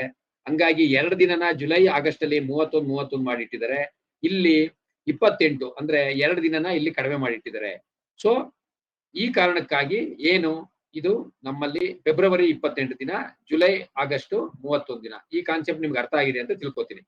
ಓಕೆನಾ? Right. Next January, February, March, April, May, June, July, August ಈ ಇಷ್ಟು ಜನ ರಾಜರುಗಳ ಹೆಸರನ್ನ ಅಲ್ಲಿವರೆಗೆ ಇಟ್ಬಿಟ್ರು. ಎಲ್ಲಿವರೆಗೆ? ಆಗಸ್ಟ್ ವರೆಗೆ ಇಟ್ರು. ಆಗಸ್ಟ್ ತಿಂಗಳು ನಮ್ಮ ಚಾಂದ್ರಮಾನದಲ್ಲಿ ಯಾವ ತಿಂಗಳು ಬರ್ತದೆ ಅಂತ ನೋಡೋಣ. ಈಗ ನಮ್ದು ಚೈತ್ರ ಮಾಸ ಬರುತ್ತೆ. ಏಪ್ರಿಲ್ ಅಲ್ಲಿ ಚೈತ್ರ ಬರುತ್ತೆ, ಕರೆಕ್ಟಾ? ಏಪ್ರಿಲ್ ಚೈತ್ರ, ಚೈತ್ರ ವೈಶಾಖ, ಮೇ ವೈಶಾಖ, ಜೂನ್ ಆಷಾಢ, ಚೈತ್ರ ವೈಶಾಖ ಜ್ಯೇಷ್ಠ, ಏನದು ನಾವು April, May, June, July, August 5ನೇ ತಿಂಗಳು ಅಂದ್ಕೊಳ್ಳಿ. 5ನೇ ತಿಂಗಳಿಗೆ ಏನ್ ಬರುತ್ತೆ? ಚೈತ್ರ ವೈಶಾಖ ಜ್ಯೇಷ್ಠ ಆಷಾಢ ಶ್ರಾವಣ. ನಮ್ದು ವಸಂತ ಕಾಲ ಶುರುವಾಗೋದು ಮಾರ್ಚ್ ತಿಂಗಳು ಸ್ಟಾರ್ಟ್ ಆಗುತ್ತೆ, ಮಾರ್ಚ್ ಏಪ್ರಿಲ್, ಕರೆಕ್ಟಾ? ಸೊ ಮಾರ್ಚ್ ಇಂದ ತಗೊಂಡ್ರೆ ನೀವು ಚೈತ್ರ ವೈಶಾಖ ಜ್ಯೇಷ್ಠ ಆಷಾಢ ಶ್ರಾವಣ ಭಾದ್ರಪದ 6 ತಿಂಗಳು ಮುಗೀತದೆ. ಎಲ್ಲಿಗೆ?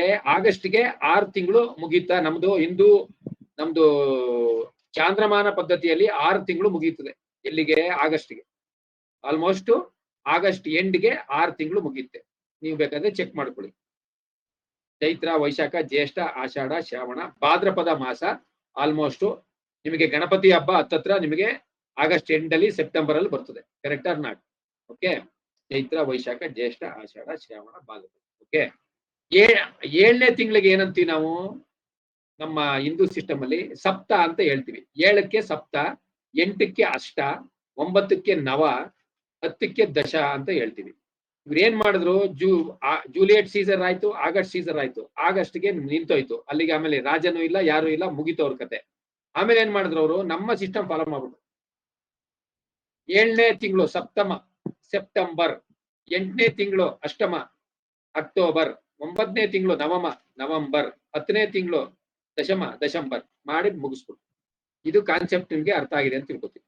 ಅಲ್ಲಿಗೆ ಅವ್ರದ್ದು ಮುಗಿತಲ್ಲ, ಜನವರಿಯಿಂದ ಡಿಸೆಂಬರ್ ಗಂಟ ಅವ್ರದ್ದು ಏನೋ ಒಂದು ತ್ಯಾಪೆ ಹಾಕಿ ಪ್ಯಾಚಪ್ ಹಾಕಿ ಮುಗಿಸ್ಬಿಟ್ಟು. ಆದ್ರೆ ನಮ್ಮ ಸನಾತನ ಧರ್ಮದಲ್ಲಿ ಈ ತರ ಇಲ್ಲ. ನಮ್ಮ ಸನಾತನ ಧರ್ಮದಲ್ಲಿ ಎಲ್ಲ ಬಹಳ ಸಿಸ್ಟಮ್ಯಾಟಿಕ್ ಆಗಿ ಟೈಮ್ ಟೆಸ್ಟೆಡ್ ಆಗಿದೆ. ಇದಕ್ಕೆ ನಿಮಗೆ ಒಂದು ಮಹಾಭಾರತದ ಒಂದು ಎಕ್ಸಾಂಪಲ್ ಕೊಡ್ತೀನಿ. ಅಭಿಮನ್ಯುನ ಯಾರು ಸಂಹಾರ ಮಾಡಿದ್ದು? ಅಭಿಮನ್ಯುನ ಕೊಂದಿದ್ದು ಯಾರು? ನಮ್ಮ ಜ್ಯೋತಿಷ್ಯಾಸಕ್ತರಿಗೆ ಈ ಒಂದು ಏನು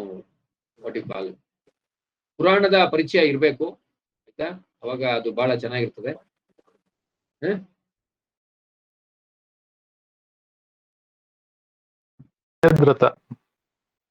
ವೆರಿ ಗುಡ್.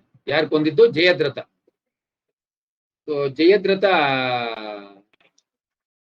ಜಯದ್ರಥನ್ನ ಅರ್ಜುನ ಬಂದು ಇವ್ರನ್ನ ಅಟ್ಟಿಸ್ಕೊಂಡು ಹೋದಾಗ ಈ ಕಡೆ ಜಯದ್ರಥ ಅಭಿಮನ್ಯುನ ಸಂಹಾರ ಮಾಡ್ಬಿಡ್ತಾನೆ. ಅವಾಗ ಕೃಷ್ಣ ಅಡ್ವೈಸ್ ಮಾಡೋದು, ಶ್ರೀಕೃಷ್ಣ ಪರಮಾತ್ಮ ಅಡ್ವೈಸ್ ಮಾಡೋದು ಏನು? ನೀನು ಪಣ ತೊಡು, ಜಯದ್ರಥನ್ನ ನಾನು ಮಾರನೇ ದಿನ ಸೂರ್ಯೋದಯೊಳಗಾಗಿ ನಾನು ಸಂಹಾರ ಮಾಡ್ತೀನಿ ಅಂತ. ಕರೆಕ್ಟಾ?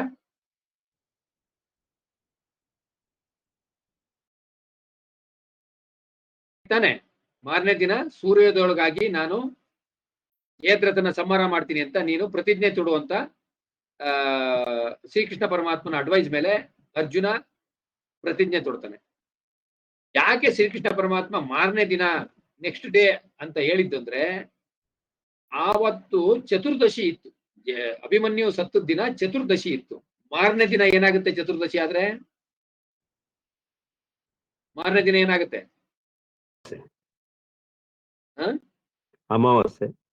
ಅಮಾವಾಸ್ಯೆ ಅಥವಾ ಪೌರ್ಣಮಿ. ಆದ್ರೆ ಅದು ಕೃಷ್ಣ ಚತುರ್ದಶಿ ಆಗಿರೋದ್ರಿಂದ ಮಾರನೇ ದಿನ ಅಮಾವಾಸ್ಯೆ ಇತ್ತು. ಸೂರ್ಯಗ್ರಹಣ ಅಥವಾ ಚಂದ್ರಗ್ರಹಣ ಯಾವ ಸಮಯದಲ್ಲಿ ಆಗ್ತದೆ? ಸೂರ್ಯಗ್ರಹಣ ಅಮಾವಾಸ್ಯೆಯಲ್ಲಿ, ಚಂದ್ರಗ್ರಹಣ ಪೌರ್ಣಮಿಯಲ್ಲಿ ಆಗುತ್ತೆ. ಇದಂತೂ ಚೇಂಜ್ ಆಗಲ್ಲ, ಕರೆಕ್ಟಾ? ಆ ದಿನ ಮಹಾಭಾರತ ನಡಿಬೇಕಾದ್ರೆ 18 ದಿನ ನಡಿಬೇಕಾದ್ರೆ ಮಧ್ಯದಲ್ಲಿ ಒಂದು ಸೂರ್ಯಗ್ರಹಣ ನಡೀತು. ಅದು ಯಾವತ್ತು ಅಂದ್ರೆ ಅಭಿಮನ್ಯು ಯಾವತ್ತು ಸಂಹಾರ ಮಾಡಿದ್ರು ಅವತ್ತು ಮಾರನೇ ದಿನನೇ ಅಮಾವಾಸ್ಯೆ, ಅವತ್ತು ಸೂರ್ಯಗ್ರಹಣ ಇತ್ತು. ಶ್ರೀಕೃಷ್ಣ ಪರಮಾತ್ಮನಿಗೆ ಏನು ಎಲ್ಲಾ ಒಂದು ವಿದ್ಯೆಗಳ ನಾಲೆಡ್ಜ್ ಬಹಳ ಇತ್ತು. ಭಗವಂತನೇ ಅವತರಿಸಿದ ಮೇಲೆ ನಿಮಗೆ ಗೊತ್ತಿರ್ಬೇಕಲ್ಲ. ಆ ಕಾರಣ ಆಗಿ ಆಮೇಲೆ ಯಾವ ಸಮಯದಲ್ಲಿ ಆಯ್ತದೆ ಅಂತಾನು ಗೊತ್ತಿತ್ತು. ಅದು ಮಧ್ಯಾಹ್ನದ ಮೇಲೆ ಒಂದು 4 ಗಂಟೆ ಸಮಯದಲ್ಲಿ ಅಂತ ಅನ್ಕೊಳ್ಳೋಣ, ನಮಗೆ ಕರಾರುವಕ್ಕ ಗೊತ್ತಿಲ್ಲ. ಆ ರೀತಿ ಪಣ ತೊಡು ಅಂತ ಹೇಳಿದಾಗ ಪಣ ತೊಟ್ಟಿ ಇವರು ಒಂದು ದಿನ ನಾವು ಜಯದ್ರಥನ ಈಚೆ ಬರಕ್ ಬಿಡೋದ್ ಬೇಡ ಅಂತ ಹೇಳ್ಬಿಟ್ಟು ಈಚೆನೆ ಬಿಡದೇನೆ ಅವರು ಒಳಗೆ ಇಟ್ಕೊಂಡಿದ್ರು.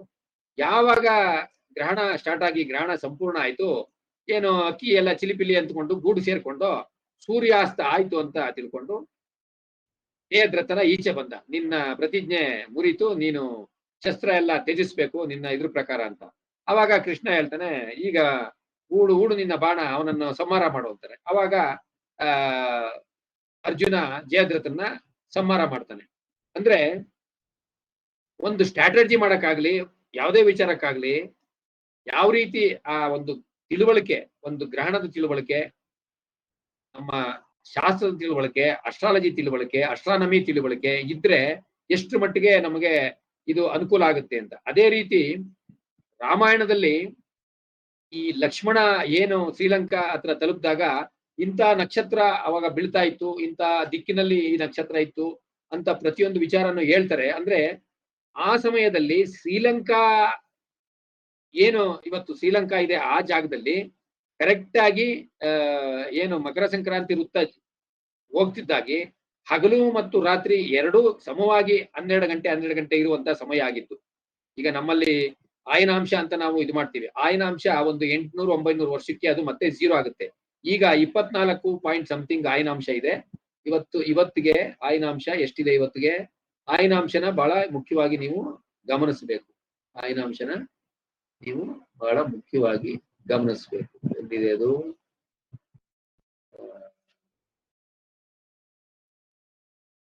ಆಯನಾಂಶ ಇವತ್ತಿಗೆ ಎಷ್ಟಿದೆ ಆಯನಾಂಶ?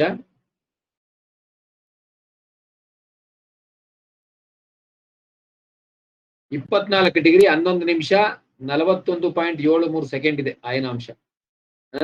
ಲಹರಿ ಚಿತ್ರಪಕ್ಷ ಆಯನಾಂಶನ ನಮ್ಮ ಭಾರತ ಸರ್ಕಾರ ಅಫಿಷಿಯಲ್ ಆಯನಾಂಶ ಅಂತ ಡಿಕ್ಲೇರ್ ಮಾಡಿದೆ. ಅಫಿಷಿಯಲ್ ಆಯನಾಂಶ ಅಂತ ಡಿಕ್ಲೇರ್ ಮಾಡಿದೆ. ಅದು ತಮ್ಮೆಲ್ಲರ ಗಮನಕ್ಕಿರ್ಲಿ.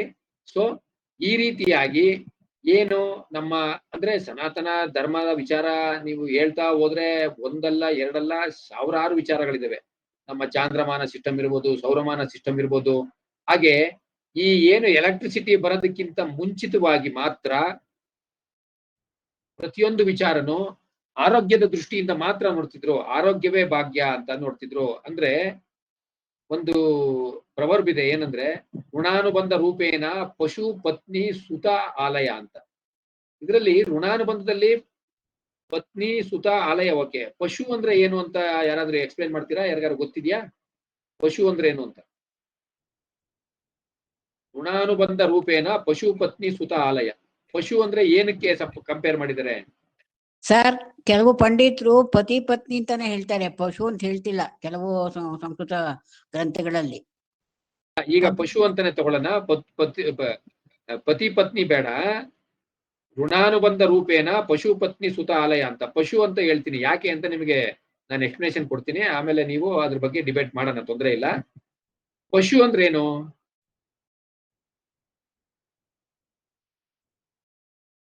ಸಾಮಾನ್ಯವಾಗಿ ಅರ್ಥ ಏನು ಪಶು ಅಂದ್ರೆ? ರಾಜರು ಹಸು ಅಂತ. ಪಶು ಅಂದ್ರೆ ಅನಿಮಲ್ಸ್ ಅಂತ, ಓಕೆನಾ? ಪ್ರಾಣಿಗಳು ಅಂತ. ಅದರಲ್ಲೂ ಪಶು ಬಹಳ ನಮಗೆ ಮುಖ್ಯವಾಗಿ ಬೇಕಾಗಿರೋದು ಪಶು ಅಂದ್ರೆ ಹಸು, ಆಕಳು, ದನಕರುಗಳೆರಡು. ದನಕರುಗಳು ದಯವಿಟ್ಟು ಮ್ಯೂಟ್ ಮಾಡ್ಕೊಳ್ಳಿ. ದನಕರುಗಳಿಗೆ ಹಾಗೂ ಬೇರೆ ಸಾಕು ಪ್ರಾಣಿಗಳಿಗೆಲ್ಲ ನಾವು ಪ್ರಾಣಿಗಳಂತೀವಿ. ಅದರಲ್ಲೂ ಬಹಳ ಮುಖ್ಯವಾಗಿ ಹಸು ಮತ್ತೆ ದನ ಅಂದ್ರೆ ಗಂಡು ಹೆಣ್ಣು ಏನು ದನ ಹಸು ಎರಡೂ ಬಹಳ ಮುಖ್ಯವಾಗಿ ನಾವು ಗಮನಿಸ್ತೀವಿ. ಅಂದ್ರೆ ನಮಗೆ ಈಗ ಏನು ಕರೆನ್ಸಿ ಇದೆ, ಇನ್ನೊಂದಿದೆ. ಆ ಕಾಲದಲ್ಲಿ ಪ್ರತಿಯೊಂದು ಮನೆಯಲ್ಲೂ ಹಸು ಕಟ್ತಾ ಇದ್ರು, ದನಗಳಿರ್ತಿದ್ರು. ಹೊಲ ಉಳಕ್ಕೆ ದನ, ಮತ್ತೆ ಹಾಲು ಕರಿಯೋದು, ಹಾಲಿಂದ ಮಕ್ಕಳಿಗೆಲ್ಲ ಸುಮಾರು ವೈಟಮಿನ್ ಸಿಕ್ತಿತ್ತು, ಪ್ರೋಟೀನ್ ಸಿಕ್ತಿತ್ತು, ಮಾಂಸಾಹಾರ ಬೇಕಾಗಿರ್ಲಿಲ್ಲ. ಹಾಲಿಂದ ಮೊಸರಿಂದ ಬಹಳ ಆರೋಗ್ಯಕ್ಕೆ ತುಂಬಾ ಒಳ್ಳೇದು. ಅಲ್ಲಿಂದ ಬಂದ್ರೆ ಮಜ್ಜಿಗೆ, ಅದು ಒಳ್ಳೇದು ಆರೋಗ್ಯಕ್ಕೆ. ಇನ್ನು ಬೆಣ್ಣೆ, ತುಪ್ಪ, ಇನ್ನು ಸೆಗಣಿ, ಹಸು ಸೆಗಣಿ ಇರ್ಬೋದು, ಅದು ಡಿಸ್ಇನ್ಫೆಕ್ಟೆಂಟು. ಅದರಿಂದ ಅದಕ್ಕೆ ಅದನ್ನ ಕಾಮಧೇನು ಅಂತ ಹೇಳೋದು. ಮುಕ್ಕೋಟಿ ದೇವತೆಗಳು ಹಸುವಿನಲ್ಲಿ ನೆಲೆಸಿದ್ದಾರೆ ಅಂತ ಹೇಳ್ತಾರೆ. ಸೊ ಅದು ಸಂಪತ್ತನ್ನ ಸೂಚಿಸ್ತದೆ. ಅಂದ್ರೆ ಒಬ್ಬ ವ್ಯಕ್ತಿಗೆ ಋಣಾನುಬಂಧೆ ರೂಪೇಣ ಪಶು ಪತ್ನಿ ಸುತ ಆಲಯ ಅಂದ್ರೆ ಒಬ್ಬ ವ್ಯಕ್ತಿಗೆ ಯಾರೇ ಆಗಿರ್ಬೋದು, ಅಂದ್ರೆ ಪುರುಷ ಪ್ರಧಾನವಾಗಿ ಅವಾಗ ಹೇಳ್ತಿದ್ರು. ಅಂದ್ರೆ ಹೆಣ್ಣನ ಪ್ರಕೃತಿಗೆ ಕಂಪೇರ್ ಮಾಡ್ತಿದ್ರೆ ಹೊರತು ಹೆಣ್ಣನ್ನೇನು ಲೆಕ್ಕಕ್ಕಿಲ್ಲ ಅಂತಲ್ಲ, ಪುರುಷ ಪ್ರಧಾನ ಅಂತಲ್ಲ. ಹೆಣ್ಣು ಪ್ರಕೃತಿ.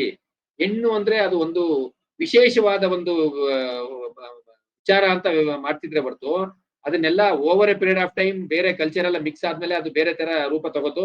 ನಿಮ್ಗೆಲ್ಲ ಗೊತ್ತಿದೆ, ಕೆಲವು ಧರ್ಮದಲ್ಲಿ ಅದನ್ನ ಹೆಣ್ಣನ್ನ ಬಹಳ ಕೀಳಕ್ಕೆ ಇದ್ ಮಾಡ್ತಾರೆ ಅಂತ. ಅದು ನಮಗ್ ಬೇಕಾಗಿಲ್ಲ. ನಮ್ಮ ಧರ್ಮದಲ್ಲಿ ಹೆಣ್ಣಿಗೆ ಬಹಳ ವಿಶೇಷ ಸ್ಥಾನಮಾನ ಇದೆ. ಎಲ್ಲಾ ಇದನ್ನು ದೇವತೆಗಳ ಹೆಸರೇ ಹೆಣ್ಣು ಮತ್ತು ಬೆಟ್ಟಗಳಿರ್ಬೋದು, ನದಿಗಳಿಗಿರ್ಬೋದು, ಪ್ರಕೃತಿಗಿರ್ಬೋದು, ಎಲ್ಲ ಹೆಣ್ಣುವಿನ ಹೆಸರೇ ಇಟ್ಟಿದ್ದಾರೆ, ದೇವತೆಗಳ ಹೆಸರೇ ಇಟ್ಟಿದ್ದಾರೆ. ವಿದ್ಯೆಗಿರ್ಬೋದು, ಧನಕ್ಕಿರ್ಬೋದು, ಅದೆಲ್ಲ ಒಂದ್ ಕಡೆ ಇದೆ. ಆದ್ರೆ ಈ ಏನು ಒಂದು ಸಂಪತ್ತನ್ನ ನಾವು ಪಶು ಅಂತ ಅಂದ್ರೆ ಸಂಪತ್ತು, ಪಶುವಿನ ಸಂಪತ್ತು ಯಾರಿದೆ ಅವನೇ ಒಂದು ಧನಿಕ ಅಂತ. ಮತ್ತೆ ಪತ್ನಿ ಸುತ ಆಲಯ, ಅದು ಒಂದ್ ಕಡೆ ಇರ್ಲಿ. ಸೊ ಅಂದ್ರೆ ಆರೋಗ್ಯಕ್ಕೆ ಬಹಳ ಮುಖ್ಯವಾಗಿ ಇದು ಕೊಡ್ತಿದ್ರು. ಈ ಎಲೆಕ್ಟ್ರಿಸಿಟಿ ಬರೋಕ್ಕಿಂತ ಮುಂಚೆ ಬರೀ ಸೂರ್ಯನ ಬೆಳಕಲ್ಲಿ ಮಾತ್ರ ನಾವು ಜೀವನ ಮಾಡಬೇಕಾಗಿತ್ತು. ಕತ್ಲಾದ್ಮೇಲೆ ನಾವು ಕತ್ಲಾಗೋದಕ್ಕಿಂತ ಮುಂಚೆ ಊಟ ಮಾಡಿ ನಾವು ಮಲಗ್ಬೇಕಿತ್ತು. ಕತ್ಲಾದ್ಮೇಲೆ ಏರ್ ಕಟ್ ಮಾಡೋದಾಗ್ಲಿ, ಕಸ ಗುಡ್ಸೋದಾಗ್ಲಿ, ಬಟ್ಟೆ ಒಗೆಯೋದಾಗ್ಲಿ, ಇದು ಯಾವುದೇ ರೀತಿ ಕೆಲಸಗಳು ಮಾಡಬೇಡಿ. ಕ್ಲೀನ್ ಮಾಡೋ ಕೆಲಸಗಳು ಮಾಡಬೇಡಿ. ಯಾಕೆಂದ್ರೆ ಅವಾಗೆಲ್ಲ ಈಗಿನ ತರ ಸಿಡುಬು ರೋಗಕ್ಕೆ ವ್ಯಾಕ್ಸಿನ್ ಕಂಡಿಡಿಯಕ್ಕೆ 400 ವರ್ಷ ತಗೊಂಡಿದ್ದಾರೆ. ಎಷ್ಟು ಹೇಳಿ? 400 ವರ್ಷ. ಅದಕ್ಕಿಂತ ಡೇಂಜರ್ ಆಗಿರೋ ನಮ್ಮ ಕರೋನಾಗೆ ಬರೀ 1 year ಅಲ್ಲಿ, ಲೆಸ್ ದ್ಯಾನ್ 1 year ಅಲ್ಲಿ ವ್ಯಾಕ್ಸಿನ್ ಕಂಡಿಡಿದಿದ್ದಾರೆ. ಅಂದ್ರೆ ಟೆಕ್ನಾಲಜಿ ತುಂಬಾ ಫಾರ್ವರ್ಡ್ ಆಗಿದೆ ಈಗ. ಆದ್ರೆ ಸನಾತನ ಧರ್ಮದ ಕೆಲವು ಮಾರ್ಪಾಡುಗಳು ಮಾತ್ರ ನಾವು ಈಗ ಸಣ್ಣ ಪುಟ್ಟ ಮಾರ್ಪಾಡುಗಳು ಮಾತ್ರ ಈಗ ಮಾಡ್ಕೋಬೇಕೇ ಹೊರತು, ಎಲೆಕ್ಟ್ರಿಸಿಟಿ ಬಂದ್ಮೇಲೆ ಟೆಕ್ನಾಲಜಿ ಚೆನ್ನಾಗಿದೆ, ಹೈಜಿನಿಕ್ ಮೆಥಡ್ ಚೆನ್ನಾಗಿದೆ. ಹಾಗೆ ನಮ್ಮ ಸನಾತನ ಧರ್ಮಕ್ಕೂ ಈಗ ಮೊನ್ನೆ ಬಂದ ಕರೋನಾ ಇದಕ್ಕೂ ನೀವು ಯೋಚನೆ ಮಾಡಿ. ಕೈಕಾಲ್ ಮುಖ ತೊಳಿಬೇಕು, ನೀವು ಕೈ ತೊಳಿದೆ ಏನು ಮುಟ್ಟಬಾರ್ದು ಅಂತ ವಿಚಾರನ, ಎಷ್ಟು ಒಳ್ಳೆಯ ವಿಚಾರ, ಅದನ್ನ ಫಾಲೋ ಮಾಡದೇ ಇರೋದಕ್ಕೆ ಕರೋನಾ ಆ ರೀತಿ ಸ್ಪ್ರೆಡ್ ಆಯ್ತು. ಯಾಕೆಂದ್ರೆ ಕೈಯಿಂದ ಎಷ್ಟು ರೋಗಗಳು ಸ್ಪ್ರೆಡ್ ಆಗುತ್ತೆ ಅನ್ನೋದಕ್ಕೆ ಕರೋನಾ ಒಂದು ಬೆಸ್ಟ್ ಎಕ್ಸಾಂಪಲ್.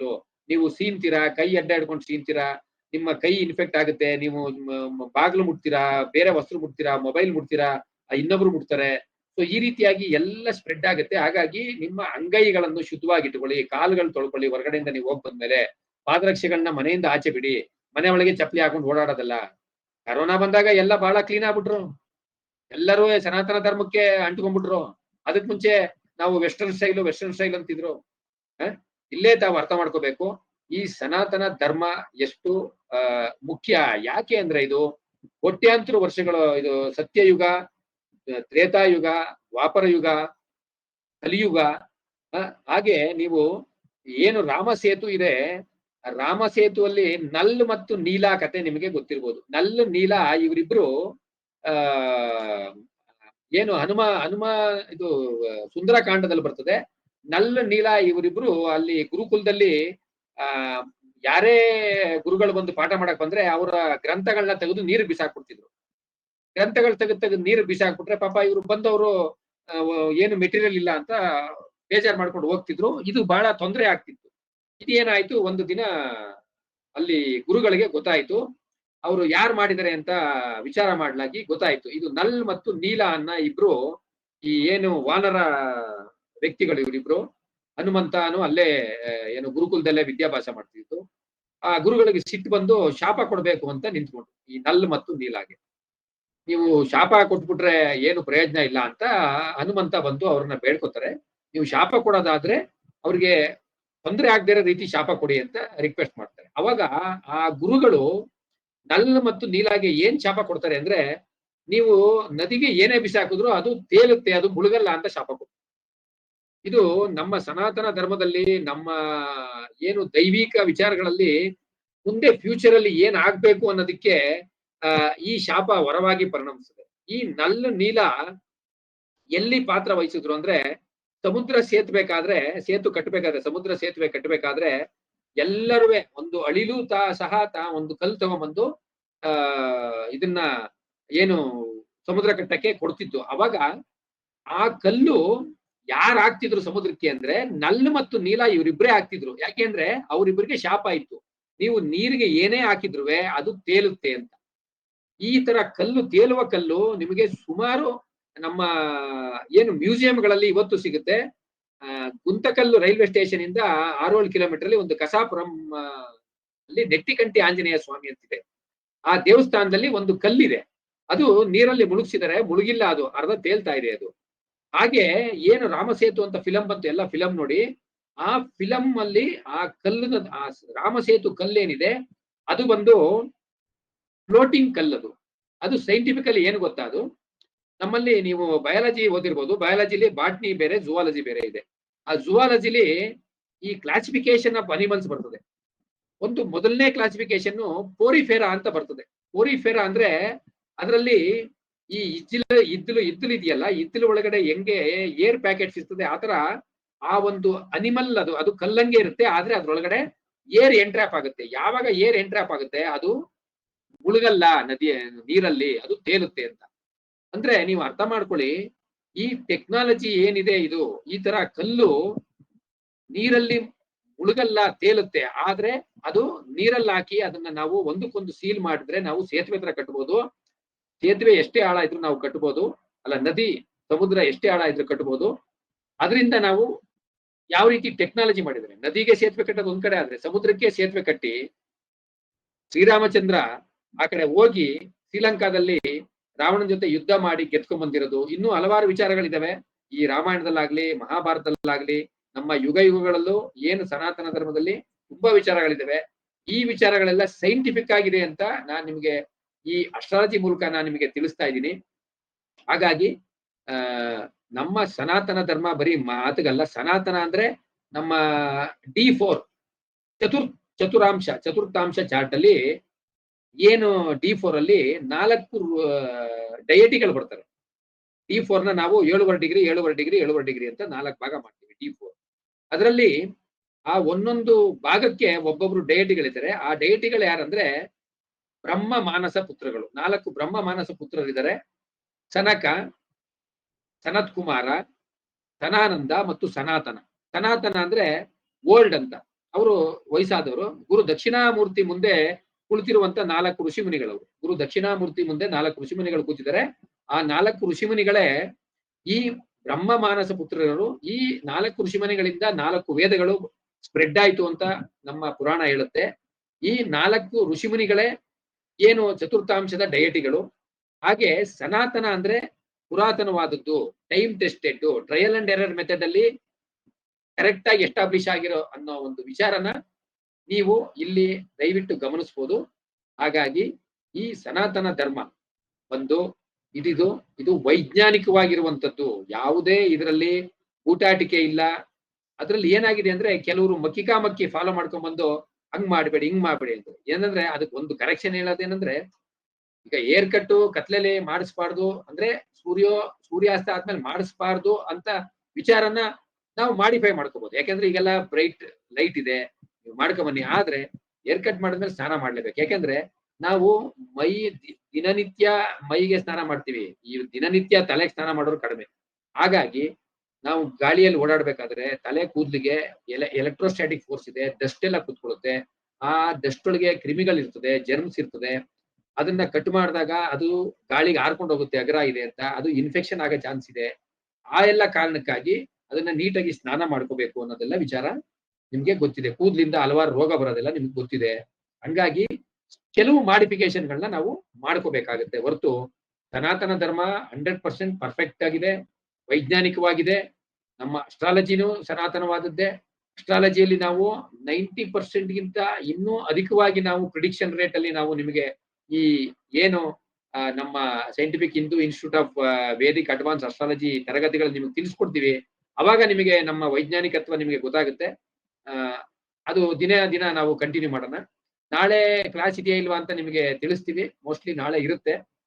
ಈಗ ಯಾರು ಪ್ರಶ್ನೆ ಇದ್ರೆ ದಯಮಾಡಿ ಕೇಳ್ಬೋದು. ಹೆಚ್ಚು ಪ್ರಶ್ನೆಗಳನ್ನ ಕೇಳಿ. ಹಾಗೆ ನಾನು ಹೇಳಿರೋ ವಿಚಾರ ಎಲ್ಲ ದಯಮಾಡಿ ನೋಟ್ ಮಾಡ್ಕೊಳ್ಳಿ ಅಂತ ನಿಮಗೆ ವಿನಂತಿ.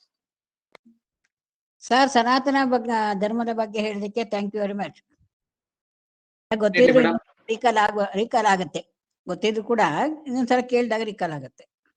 ಇನ್ನೂ ಸುಮಾರು ವಿಚಾರಗಳಿದಾವೆ. ಈಗ ಎಲ್ಲರಿಗೂ ಗೊತ್ತಿರುವಂತ ವಿಚಾರಗಳನ್ನ ನಾನು ಕನೆಕ್ಟ್ ಮಾಡಿದ್ರೆ ಸರಿ ಹೋಗುತ್ತೆ. ಈಗ ಅಭಿಮನ್ಯು ಸಂಹಾರ ಮಾಡಿದ್ದು ಎಲ್ಲರಿಗೂ ಗೊತ್ತಿದೆ. ಹಾಗೆ ಸುಮಾರು ಕೆಲವು ವಿಚಾರಗಳು ಏನು ಈಗ ರಾಮ ಸೇತುವೆ ಕಟ್ಟಿರೋದು ಗೊತ್ತಿದೆ.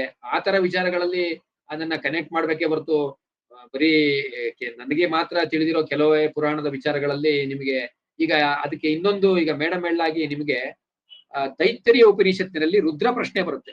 ರುದ್ರ ಪ್ರಶ್ನೆ ಅದು ನಿಮಗೆ ಎಲ್ಲರಿಗೂ ಗೊತ್ತಿದೆ. ಲಘುನ್ಯಾಸ ರುದ್ರ ನಮಕ ಚಮಕ ಅಂತ. ರುದ್ರ ನಮಕ ಚಮಕ. ರುದ್ರ ಚಮಕದಲ್ಲಿ ಮೇಘ್ಯಾಯಚ ವರ್ಷಾಯಚ ವಿದ್ಯುತ್ಯಾಯಚ ಅಂತ ಬರುತ್ತೆ. ತೈತ್ತರಿ ಉಪನಿಷತ್ ಅಂದ್ರೆ ಅದು ತಿತ್ತರಿ ಪಕ್ಷಿಗಳು ಆಡಿರೋದು ಅಂತ ಹೇಳ್ತಾರೆ. ಅದು ಎಷ್ಟು ಸಹಸ್ರ ಕೋಟಿ ವರ್ಷಗಳ ಹಳೆಯದು ನಮಗೆ ಗೊತ್ತಿಲ್ಲ. ಶಿವಲಿಂಗಕ್ಕೆ ಅಭಿಷೇಕ ಮಾಡ್ಬೇಕಾದ್ರೆ ಹೇಳ್ತಾರೆ. ಅಂದ್ರೆ ಅಲ್ಲಿ ಏನು ಆ ಮಂತ್ರ ಇದೆ ನಮಕ ಚಮಕದಲ್ಲಿ, ಆ ಚಮಕ ಪ್ರಶ್ನೆಯಲ್ಲಿ ಬರುತ್ತೆ. ಚಮಕದಲ್ಲಿ ಅಂದ್ರೆ ಆ ಕಾಲದಲ್ಲೇ ಏನು ಭಗವಂತನ ವರ್ಣನೆ ಮಾಡಿದ್ದಾರೆ, ಭಗವಂತ ಯಾವ ರೂಪದಲ್ಲಿದ್ದಾನೆ ಅನ್ನೋದಕ್ಕೆ ವರ್ಣನೆ ಮಾಡಿದ್ದಾರೆ.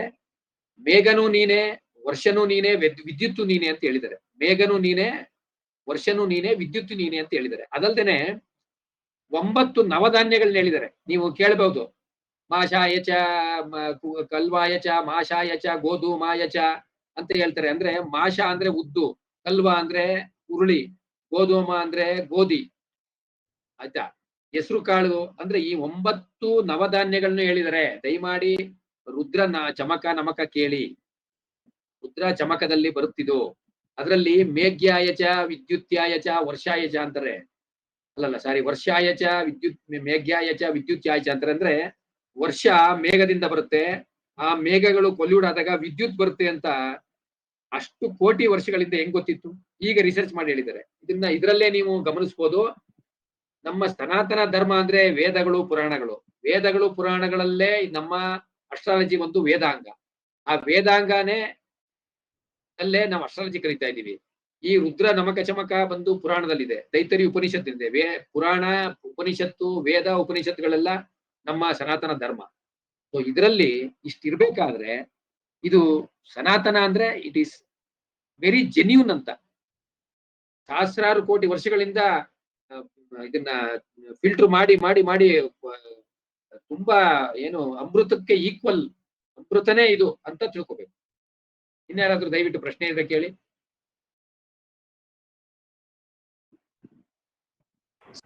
ಹಲೋ ಸರ್, ನಮಸ್ತೆ ಸರ್. ನಮಸ್ಕಾರ.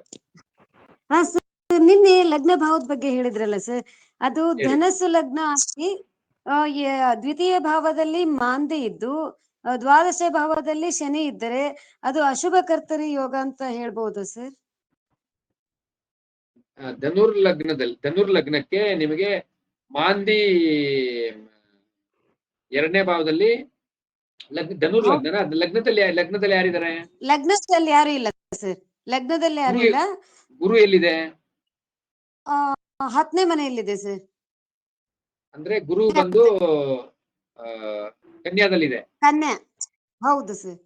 ಗುರು ಕನ್ಯಾದಲ್ಲಿದೆ. ಅಂದ್ರೆ ಗುರು ದೃಷ್ಟಿ ಲಗ್ನದ ಮೇಲೆ ಇಲ್ಲ. ಹ್ಞೂ ಸರ್, ಇಲ್ಲ. ಗುರು ದೃಷ್ಟಿ ಲಗ್ನದಲ್ಲಿಲ್ಲ. ಲಗ್ನಕ್ಕೆ 12ನೇ ಭಾವದಲ್ಲಿ ಶನಿ ಇದೆ, ಹಾಗೆ 2ನೇ ಭಾವದಲ್ಲಿ ಮಾಂದಿ ಇದೆ. ಹ್ಞೂ ಸರ್.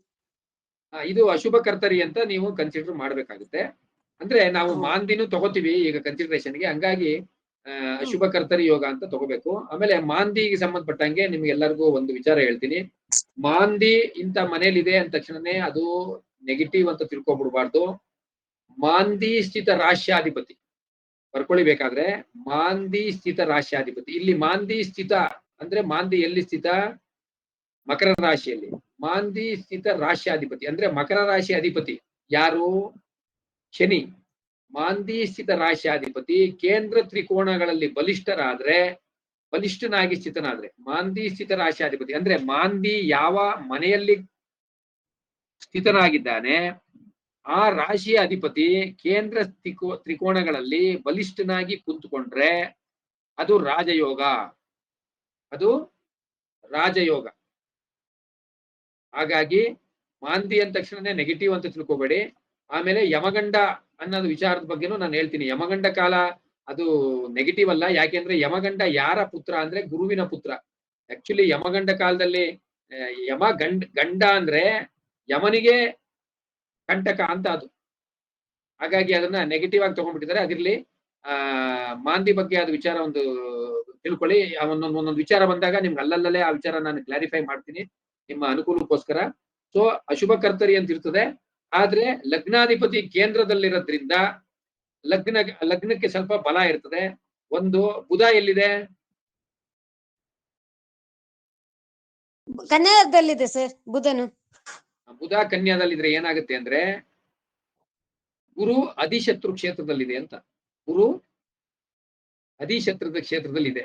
ಇದು ನೈಸರ್ಗಿಕವಾಗಿ ಒಬ್ರಿಗೊಬ್ರು ಶತ್ರುಗಳು, ತಾತ್ಕಾಲಿಕವಾಗಿಯೂ ಒಬ್ರಿಗೊಬ್ರು ಶತ್ರುಗಳು. ಗುರು ತಾನು ಸ್ಥಿತರಾಶಿಯಿಂದ 2, 3, 4 ಮತ್ತು 12, 11, 10 ಅಲ್ಲಿರೋ ಅಧಿಪತಿಗಳು ಅಥವಾ ಗ್ರಹಗಳು ತಾತ್ಕಾಲಿಕವಾಗಿ ಮಿತ್ರರಾಗ್ತಾರೆ. ಮತ್ತು ನೈಸರ್ಗಿಕವಾಗಿ ಅವ್ರು ಏನಿದ್ದಾರೆ ಎರಡನ್ನು ಮಿಕ್ಸ್ ಮಾಡಿದಾಗ ನಮ್ಗೆ ಕಾಂಪೌಂಡ್ ರಿಲೇಶನ್ಶಿಪ್ ಬರ್ತದೆ. ಹಾಗಾಗಿ ಅಲ್ಲೇ ಗುರು ಇರೋ ಮನೆಯಲ್ಲೇ ಬುಧನು ಇರೋದ್ರಿಂದ ಅದು ನೈಸರ್ಗಿಕವಾಗಿ ಮತ್ತು ತಾತ್ಕಾಲಿಕವಾಗಿನೇ ಬುಧ ಬಂದು ಗುರುವಿಗೆ ಶತ್ರು ಆಗ್ತಾನೆ. ಗುರು ತಾತ್ಕಾಲಿಕವಾಗಿ ಶತ್ರು ಕ್ಷೇತ್ರ, ನೈಸರ್ಗಿಕವಾಗಿ ಶತ್ರು ಕ್ಷೇತ್ರ, ಅಧಿಶತ್ರು ಕ್ಷೇತ್ರದಲ್ಲಿ ಇದಾನೆ ಅಂತ ಅರ್ಥ. ಹಾಗಾಗಿ ಕನಕಪುಷ್ಯರಾಗ ಧರಿಸೋದು ಒಳ್ಳೇದು. ಆದ್ರೆ ಇಲ್ಲಿ ಇನ್ನೊಂದು ವಿಚಾರ ನಿಮ್ಗೆ ಹೇಳ್ಬಿಡ್ತೀನಿ. ಗುರುಗೆ ಕೇಂದ್ರಾಧಿಪತ್ಯ ದೋಷ ಬರುತ್ತೆ. ಧನುರ್ಲಗ್ನ ಆಗಿರೋದ್ರಿಂದ ಲಗ್ನ ಬಂದು ಕೇಂದ್ರ, 4ನೇ ಭಾವನು ಕೇಂದ್ರ, ಇದೆರಡೂ ಕೇಂದ್ರಗಳಾಗಿರೋದ್ರಿಂದ ಗುರುಗೆ ಕೇಂದ್ರಾಧಿಪತ್ಯ ದೋಷ ಬರುತ್ತೆ. ಆದ್ರೆ ಕೇಂದ್ರಾಧಿಪತ್ಯ ದೋಷ ಇರೋ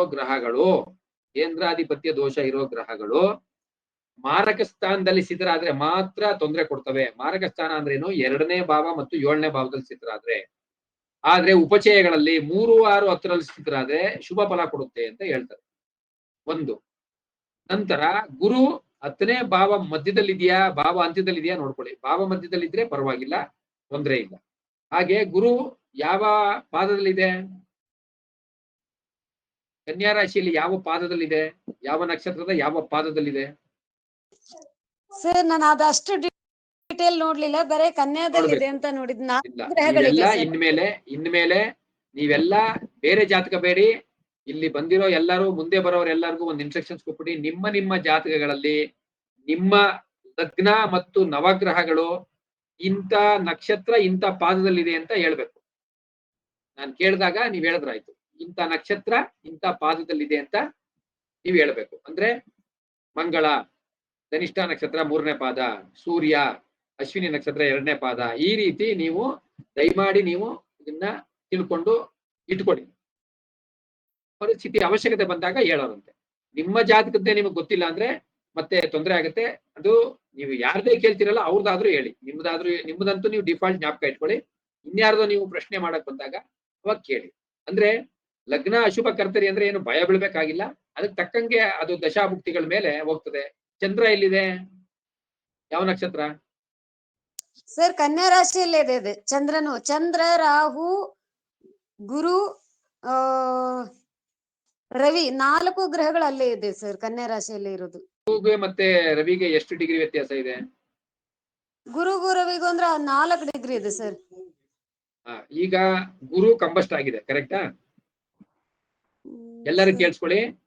ಈಗ ಗುರುಗೂ ರವಿಗೂ 4 ಡಿಗ್ರಿ ವ್ಯತ್ಯಾಸ ಇದೆ ಅಂದ್ರೆ ಗುರು ಕಂಬಸ್ಟ್ ಆಗಿದೆ. ಇಲ್ಲಿ ಲಗ್ನ ಅಶುಭ ಕರ್ತರಿ, ಲಗ್ನಾಧಿಪತಿ ಅಧಿಶತ್ರು ಕ್ಷೇತ್ರ, ಲಗ್ನಾಧಿಪತಿ ಕಂಬಸ್ಟ್ ಆಗಿದೆ.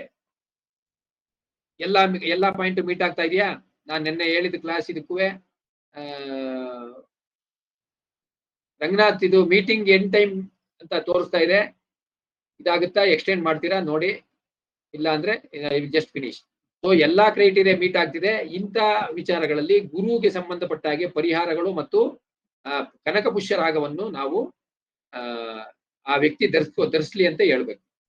ಸೊ ಇದು ಬಹಳ ಮುಖ್ಯ, ಗೊತ್ತಾಯ್ತಾ? ಈ ರೀತಿಯಾಗಿ ಲಗ್ನಾಧಿಪತಿಯನ್ನು ನೀವು ನೋಡ್ಬೇಕು. ಲಗ್ನಾಧಿಪತಿ ಅಧಿಶತ್ರು ಕ್ಷೇತ್ರ ಸ್ಥಿತನಾಗಿದ್ದಾನೆ. ಆದ್ರೆ ಇಲ್ಲಿ ರವಿ ವೀಕ್ ಆಗಿದೆ. ಯಾಕೆ ಅಂದ್ರೆ ಸೂರ್ಯ ರಾಹುಕೇತುಗಳು, ಸೂರ್ಯ ಚಂದ್ರರು ರಾಹುಕೇತುಗಳ ಜೊತೆ ಇದ್ದಾಗ ವೀಕ್ ಆಗ್ತಾರೆ. ಅದೊಂದು ಅಡ್ವಾಂಟೇಜ್ ಅಂತ ಹೇಳ್ಬೋದು. ಅದೊಂದು ವಿಚಾರ ಅಡ್ವಾಂಟೇಜ್ ಆಗಿದೆ. ಸೂರ್ಯನ ಜೊತೆ ಕಂಬಸ್ಟ್ ಆಗಿದ್ರು ಗುರು, ರವಿನೇ ವೀಕ್ ಇದೆ. ರವಿ ಗ್ರಹಣ ಆದಂಗೆನೆ, ಗ್ರಹಣದಲ್ಲಿ ಹುಟ್ಟಬೇಕು ಅಂತಿಲ್ಲ, ಗ್ರಹಣ ಆದಂಗೆ. ಮೋಸ್ಟ್ಲಿ ನನಗನ್ಸುತ್ತೆ ಸೂರ್ಯ ಚಂದ್ರರಿಗೆ ಎಷ್ಟು ಡಿಗ್ರಿ ವ್ಯತ್ಯಾಸ ಇದೆ?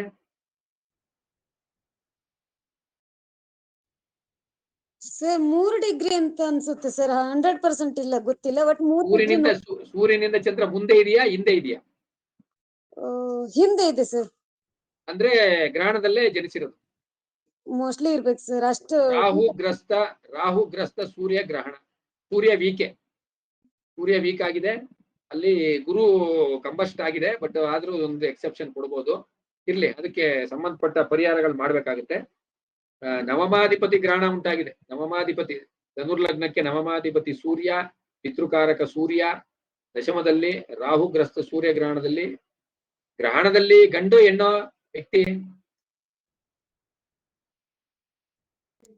ಗಂಡು ಸರ್. ಗ್ರಹಣದಲ್ಲಿ ಗಂಡು ಜನಿಸಿದ್ರೆ ಒಳ್ಳೇದು, ಹೆಣ್ಣು ಜನಿಸಬಾರ್ದು. ಸರಿ ಸರ್. ಗ್ರಹಣದಲ್ಲಿ ಗಂಡು ಜನಿಸಿದ್ರೆ ಒಳ್ಳೇದು, ಹೆಣ್ಣು ಒಳ್ಳೇದಲ್ಲ ಅಂತ ಹೇಳ್ತಾರೆ. ಆಯ್ತಾ? ಇದು ಎಗೈನ್ ನಮ್ಮ ಸನಾತನ ಧರ್ಮ, ನಮ್ಮ ಪುರಾಣ, ನಮ್ಮ ಇದು ಹೇಳ್ತದೆ. ರಂಗನಾಥ್ ಸರ್ ಒಂದ್ ನಿಮಿಷ ಹೇಳಿ ಮೇಡಮ್. ಸರ್, ಲಗ್ನ ಜನ್ಮಕುಂಡಲಿಯಲ್ಲಿ ಲಗ್ನ ಅತಿ ಮುಖ್ಯ ಅಂತ ಹೇಳಿದ್ರಿ. ಜನ್ಮಕುಂಡ್ಲಿ ನೋಡ್ದಂಗೆ ಭಾವಕುಂಡ್ಲಿನೂ ನೋಡ್ಬೇಕು. ಭಾವಕುಂಡಲಿ ಲಗ್ನಾರ ವ್ಯತ್ಯಾಸ ಆಗ್ಬಿಟ್ಟಿದ್ರೆ ಆಗ ನಾವು ಯಾವ ಲಗ್ನ ತಗೋಬೇಕು? ಜನ್ಮಕುಂಡ್ಲಿ ಇದ ಭಾವಕುಂಡ್ಲಿ ಇದ? ಮೇಡಮ್, ಲಗ್ನ ಯಾವತ್ತೂ ವ್ಯತ್ಯಾಸ ಆಗಲ್ಲ. ಲಗ್ನ ಎಷ್ಟು ಡಿಗ್ರಿ ಅಂದ್ರೆ ಅದು ಯಾವ ರಾಶಿಗೆ ಬರುತ್ತೆ ಅನ್ನೋದು ವ್ಯತ್ಯಾಸ ಆಗುತ್ತೆ ಹೊರತು ಲಗ್ನ ಭಾವ ಯಾವತ್ತೂ ಚೇಂಜ್ ಆಗಲ್ವಲ್ಲ. ಬೇರೆ ಗ್ರಹಗಳು ವ್ಯತ್ಯಾಸ ಆಗತ್ತೆ, ಹಿಂದೂ ಮುಂದು ಸ್ಥಾನಗಳು. ಅದಾಗುತ್ತೆ. ನಿಮ್ದು ಮೇಷದಲ್ಲಿದ್ರೆ ಲಗ್ನ ಮೇಷ ಲಗ್ನ, ಮೇಷ 29 ಡಿಗ್ರಿ ಇದ್ರು ಮೇಷ ಲಗ್ನ, ಮೇಷ 1 ಡಿಗ್ರಿ ಇದ್ರು ಮೇಷ ಲಗ್ನನೇ. ಆದ್ರೆ ಲಗ್ನ ಬಂದು ಮೇಷ ಋಷಭ 2 ಆಗುತ್ತೆ, ಇಲ್ಲ ಋಷಭ ಮಿಥುನ 2 ಆಗುತ್ತೆ, ಇಲ್ಲ ಮಧ್ಯದಲ್ಲಿದ್ರೆ ಮೇಷರಾಶಿ ಮಧ್ಯ 15 ಡಿಗ್ರಿ ಲಗ್ನ ಇದ್ರೆ ಅವಾಗ ಸಂಪೂರ್ಣ ಮೇಷರಾಶಿನೇ ಲಗ್ನ ಅಂತ ತಗೋಬಹುದು. ಲಗ್ನ ಭಾವ ಭಾವಗಳು ಏನಾಗುತ್ತೆ, ಎರಡು ರಾಶಿಗಳಿಗೆ ಮಿಕ್ಸ್ ಆಗುತ್ತೆ. ಅದು ಎಲ್ಲಾರ್ಗೂ ಆಗುತ್ತೆ ಆಲ್ಮೋಸ್ಟ್. ಅದು ಯಾರಿಗೂ ಕರೆಕ್ಟ್ ಆಗಿ 15 ಡಿಗ್ರಿಲೇನೆ ಹುಟ್ಟವ್ರು ಎಲ್ಲರಿಗೂ 15 ಡಿಗ್ರಿಲೇನೆ ಎಲ್ಲಾ ರಾಶಿ ಮಧ್ಯಭಾಗದಲ್ಲಿ ಲಗ್ನ ಸ್ಫುಟ ಇರಲ್ಲ, ಅದು ಹಿಂದೆ ಮುಂದೆ ಇರ್ತದೆ. ಎರಡು ರಾಶಿಯ ಒಂದು ಕನೆಕ್ಷನ್ ಬಂದೇ ಬರ್ತದೆ, ಅದು ತೊಂದರೆ ಇಲ್ಲ. ಗ್ರಹಗಳೇನಾಗುತ್ತೆ, ಹಿಂದೆ ಇರೋ ಗ್ರಹಗಳು 12ನೇ ಭಾವದಲ್ಲಿರೋ ಗ್ರಹಗಳು ಲಗ್ನದಲ್ಲಿ ಇರ್ತದೆ, ಇಲ್ಲ ಲಗ್ನದಲ್ಲಿರೋ ಗ್ರಹಗಳು 2ನೇ ಭಾವಕ್ಕೆ ಹೋಗುತ್ತೆ, ಇಲ್ಲ 2ನೇ ಭಾವದಲ್ಲಿರೋ ಗ್ರಹಗಳು ಲಗ್ನಕ್ಕೆ ಬರುತ್ತೆ. ಈ ರೀತಿ ಆಗುತ್ತೆ. ಅಲ್ಲಿಗೆ ನಾವು 2 ಲಗ್ನನೂ ಗಮನಿಸ್ಬೇಕು. 2 ಲಗ್ನ ಅಲ್ಲ ಮೇಡಮ್, ನೀವು 2 ಕುಂಡಲಿಗಳು ಅಂದ್ರೆ ರಾಶಿ ಕುಂಡ್ಲಿ ಭಾವ ಕುಂಡ್ಲಿ 2 ನೋಡ್ಬೇಕು. ಸರಿ ಸರಿ. ರಾಶಿ ಕುಂಡ್ಲಿ ಏನು, ಗ್ರಹಗಳು ಅದೇ ರಾಶಿಲಿ ಇದೆ ಅಂತಾನೆ ಕನ್ಸಿಡರ್ ಮಾಡ್ಬೇಕು, ರಾಶಿ ಬದಲಾವಣೆ ಮಾಡಬಾರ್ದು. ಭಾವ ಕುಂಡ್ಲಿಯಲ್ಲಿ ಭಾವ ಬದಲಾಗಿದೆ ಅಂತ ತಿಳ್ಕೊಬೇಕು. ಭಾವವನ್ನು ಮಾತ್ರ ಗಮನಿಸ್ಬೇಕು. ಭಾವ ಚೇಂಜ್ ಆಗಿದೆ, ಇದು ಮೇಷರಾಶಿಯಲ್ಲಿ ಇದೆ ಆದ್ರೆ 2ನೇ ಭಾವದಲ್ಲಿ ಇದೆ, ಅಥವಾ ಇದು 12ನೇ ಭಾವಕ್ಕಿದೆ, ಇದು ಇಂಥ ರಾಶಿಯಲ್ಲೇ ಇದೆ ಆದ್ರೆ ಅದು ಭಾವ ಚೇಂಜ್ ಆಗಲ್ಲ. ಈಗ ಸೂರ್ಯ ಮೇಷರಾಶಿಲಿ ಇದ್ರೆ ಅವನು ಹುಚ್ಚನಾಗೇ ಇರ್ತಾನೆ, ಬಟ್ ಭಾವ ಚೇಂಜ್ ಆಗ್ಬೋದು. ಅದು 2ನೇ ಭಾವಕ್ಕೆ ಬರ್ಬೋದು, 1ನೇ ಭಾವಕ್ಕೆ ಬರ್ಬೋದು, 8ನೇ ಭಾವಕ್ಕೆ ಬರ್ಬೋದು, 7ನೇ ಭಾವಕ್ಕೆ ಬರ್ಬೋದು. ಭಾವಗಳು ಹಿಂದೆ ಮುಂದೆ ಆಗ್ಬೋದು, ಒಂದು ಭಾವ ಹಿಂದೆ ಮುಂದೆ ಆಗುತ್ತೆ ಅಷ್ಟೇ. Okay, thank you sir. ಇನ್ಯಾರಿಗಾರ ಪ್ರಶ್ನೆ ಇದ್ರೆ ದಯಮಾಡಿ ಕೇಳಿ. ಆಮೇಲೆ ಅರ್ಥ ಆಗಿಲ್ಲ ಅಂದ್ರೆ ಇಂಥದ್ದು ಅರ್ಥ ಆಗ್ತಿಲ್ಲ, ನೀವು ಸ್ವಲ್ಪ ಬೇರೆ ರೀತಿ ಎಕ್ಸ್ಪ್ಲೈನ್ ಮಾಡಿ ಅಂತಾನು ಹೇಳ್ಬೇಕು. ಯಾಕಂದ್ರೆ ನಾನು ನನ್ನ ಸ್ಟೈಲ್ ಅಲ್ಲಿ ಮಾಡ್ಕೊಂಡು ಹೋಗ್ತಾ ಇರ್ತೀನಿ. ನಿಮ್ಗೆ ಅರ್ಥ ಆಗಿಲ್ಲ ಅಂದ್ರೆ ದಯಮಾಡಿ ಹೇಳ್ಬೇಕು. ಆದ್ರೆ ಪಾಪ ಎಲ್ಲರೂ ಬಹಳ ಶ್ರದ್ಧೆಯಿಂದ ಕೇಳ್ತಾ ಇದೀರಿ. ತಮಗೆಲ್ಲ ನನ್ನ ಕಡೆಯಿಂದ ಒಂದು ಹೃತ್ಪೂರ್ವಕ ನಮಸ್ಕಾರಗಳು. ಬಹಳ ಡಿಸಿಪ್ಲಿನ್ ಆಗಿ ಎಲ್ಲರೂ ಮ್ಯೂಟ್ ಮಾಡ್ಕೊಂಡು ಬಹಳ ಇಂಟ್ರೆಸ್ಟ್ ಆಗಿ ಕೇಳ್ತಾ ಇದೀರಿ, ಅದು ನನ್ನ ಪುಣ್ಯ. ದಯಮಾಡಿ ಕ್ವಶನ್ಗಳು ಬರ್ಬೇಕು, ಹೆಚ್ಚು ಕ್ವಶನ್ಗಳು ಬರ್ಬೇಕು, ಅವಾಗ ನಿಮಗೆ ಬಹಳ ಇನ್ನೂ ತುಂಬಾ ಚೆನ್ನಾಗಿ ಅನ್ಸುತ್ತೆ.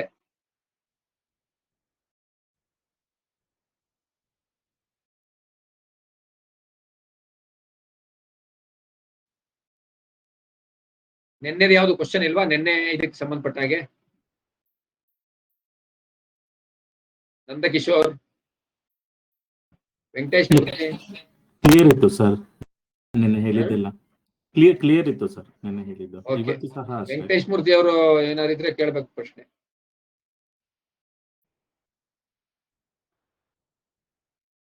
ವಿಜಯ್ ಇವತ್ ಬಂದಿದ್ದೀರಿ, ನಿಮಗೆ ನೋಟಿಫಿಕೇಶನ್ ಬರ್ತಾ ಇಲ್ವಾ ವಾಟ್ಸಪ್ ಅಲ್ಲಿ? ವಿಜಯ್ ಮಂಜುನಾಥ್ ಸರ್ ಇವತ್ತು ಬಂತು ಸರ್. ಬ್ರಾಡ್ಕಾಸ್ಟ್ ಲಿಸ್ಟ್ ಅಲ್ಲಿ ಯಾಕೆ ಬಂದಿಲ್ಲ? ಅದು ನಾನು ಕಳಿಸ್ತಾ ಇದ್ದೀನಿ ನೋಡಿ. ಬರ್ಲಿಲ್ಲ ಅಂದ್ರೆ ಇರ್ತದೆ, ನೀವು ಬರ್ಲಿಲ್ಲ ಅಂದ್ರೆ ಸ್ವಲ್ಪ ಕೇಳಿ, ಯಾಕಂದ್ರೆ ಅದು ಬ್ರಾಡ್ಕಾಸ್ಟ್ ಲಿಸ್ಟ್ ಅಲ್ಲಿ ಹಾಕಿದೀನಿ. ಇನ್ನು ಗ್ರೂಪ್ ಮಾಡಿಲ್ಲ, ಹಾಗೆ ನೋಡೋಣ ನೆಕ್ಸ್ಟ್ ಸ್ವಲ್ಪ ಇದಾಗ್ಲಿ ಮಾಡ್ತೀನಿ. ಈ ಆಯ್ತು DHO ತಕಟೈ ಯಾವ್ದಿದು @gmail.com ಅವ್ರ ಹೆಸರು ಗೊತ್ತಾಗಿಲ್ಲ. ಅವ್ರದ್ದೇನೋ ಪ್ರಶ್ನೆ ಇದೆಯಾ? ದೋಸ ಕಟೈ ಅಂತ ಏನೋ ಇದೆ. ನಮ್ಮ ಇವರು ರಾಮಾನುಜ ಗುರುಕುಲ್ ಗಾಯತ್ರಿ ಮೇಡಮ್ ಅವ್ರದ್ದು ಏನೋ ಪ್ರಶ್ನೆ ಇಲ್ವಾ? ಇವರು ಗಾಯತ್ರಿ ದೇವಿ ಇಬ್ರು ಇದಾರ? ಆದಿನಾರಾಯಣ್ ಅವರು, ವಿಜಯ್ ಲಕ್ಷ್ಮಿ ಅವರು ಪ್ರಶ್ನೆ ಏನಾದ್ರೆ ಕೇಳಿ. ಪ್ರಶ್ನೆ ಯಾರ್ದು ಇಲ್ಲ ಅಂದ್ರೆ ಓವರ್ ಟು ರಂಗನಾಥ್. ಕ್ಲೋಸ್ ಮಾಡೋಣ.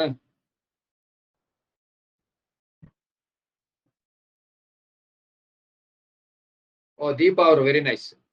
ದೀಪಾ ಅವ್ರು ನಿನ್ನೆ ಅಟೆಂಡ್ ಮಾಡಿದ್ರ? ದೀಪಾ ಅವ್ರೆ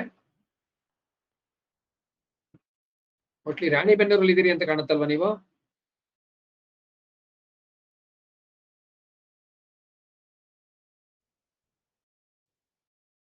ಓಕೆ, ವಂಡರ್ಫುಲ್. ಆಯ್ತು, ಒಳ್ಳೇದಾಗ್ಲಿ. ನೆಕ್ಸ್ಟ್ ರಂಗನಾಥ್ ಸ್ವಲ್ಪ ಅವ್ರು ಇದಾರೆ ಅಂತ ಕಾಣುತ್ತೆ. ನಾನೇ ಕ್ಲೋಸ್ ಮಾಡ್ತೀನಿ. ಸೊ ದಯವಿಟ್ಟು ಹೆಚ್ಚು ಪ್ರಶ್ನೆಗಳನ್ನ ಕಲೆಕ್ಟ್ ಮಾಡ್ಕೊಂಡು, ಅಂದ್ರೆ ಪ್ರಶ್ನೆಗಳ ಜೊತೆ ಬನ್ನಿ. ದಯಮಾಡಿ ಎಲ್ಲರೂ ಪ್ರಶ್ನೆ ಕೇಳಿ. ಆದಷ್ಟು ನನಗೆ ಗೊತ್ತಿರೋದನ್ನ ನಾನು ಉತ್ತರ ಮಾಡ್ತೀನಿ. So thank you very much for one and all. ಪ್ರತಿಯೊಬ್ಬರು ಚೆನ್ನಾಗಿ ಸಹಕರಿಸಿದ್ದಾರೆ. Thank you. ಮತ್ತೆ ಬೇರೆಯವ್ರಿಗೂ ಎಲ್ಲ ತಿಳಿಸಿ, ಎಲ್ಲರೂ ಇದ್ರ ಸದುಪಯೋಗ ಪಡ್ಕೊಳ್ಳಿ. ಸೊ ಭಗವಂತ ಎಲ್ಲರಿಗೂ ಒಳ್ಳೇದ್ ಮಾಡ್ಲಿ. ಎಲ್ಲರಿಗೂ ಶುಭರಾತ್ರಿಗಳು. Good night. ಥ್ಯಾಂಕ್ಸ್ ಗುರುಗಳೇ. ಧನ್ಯವಾದಗಳು. Thanks, sir.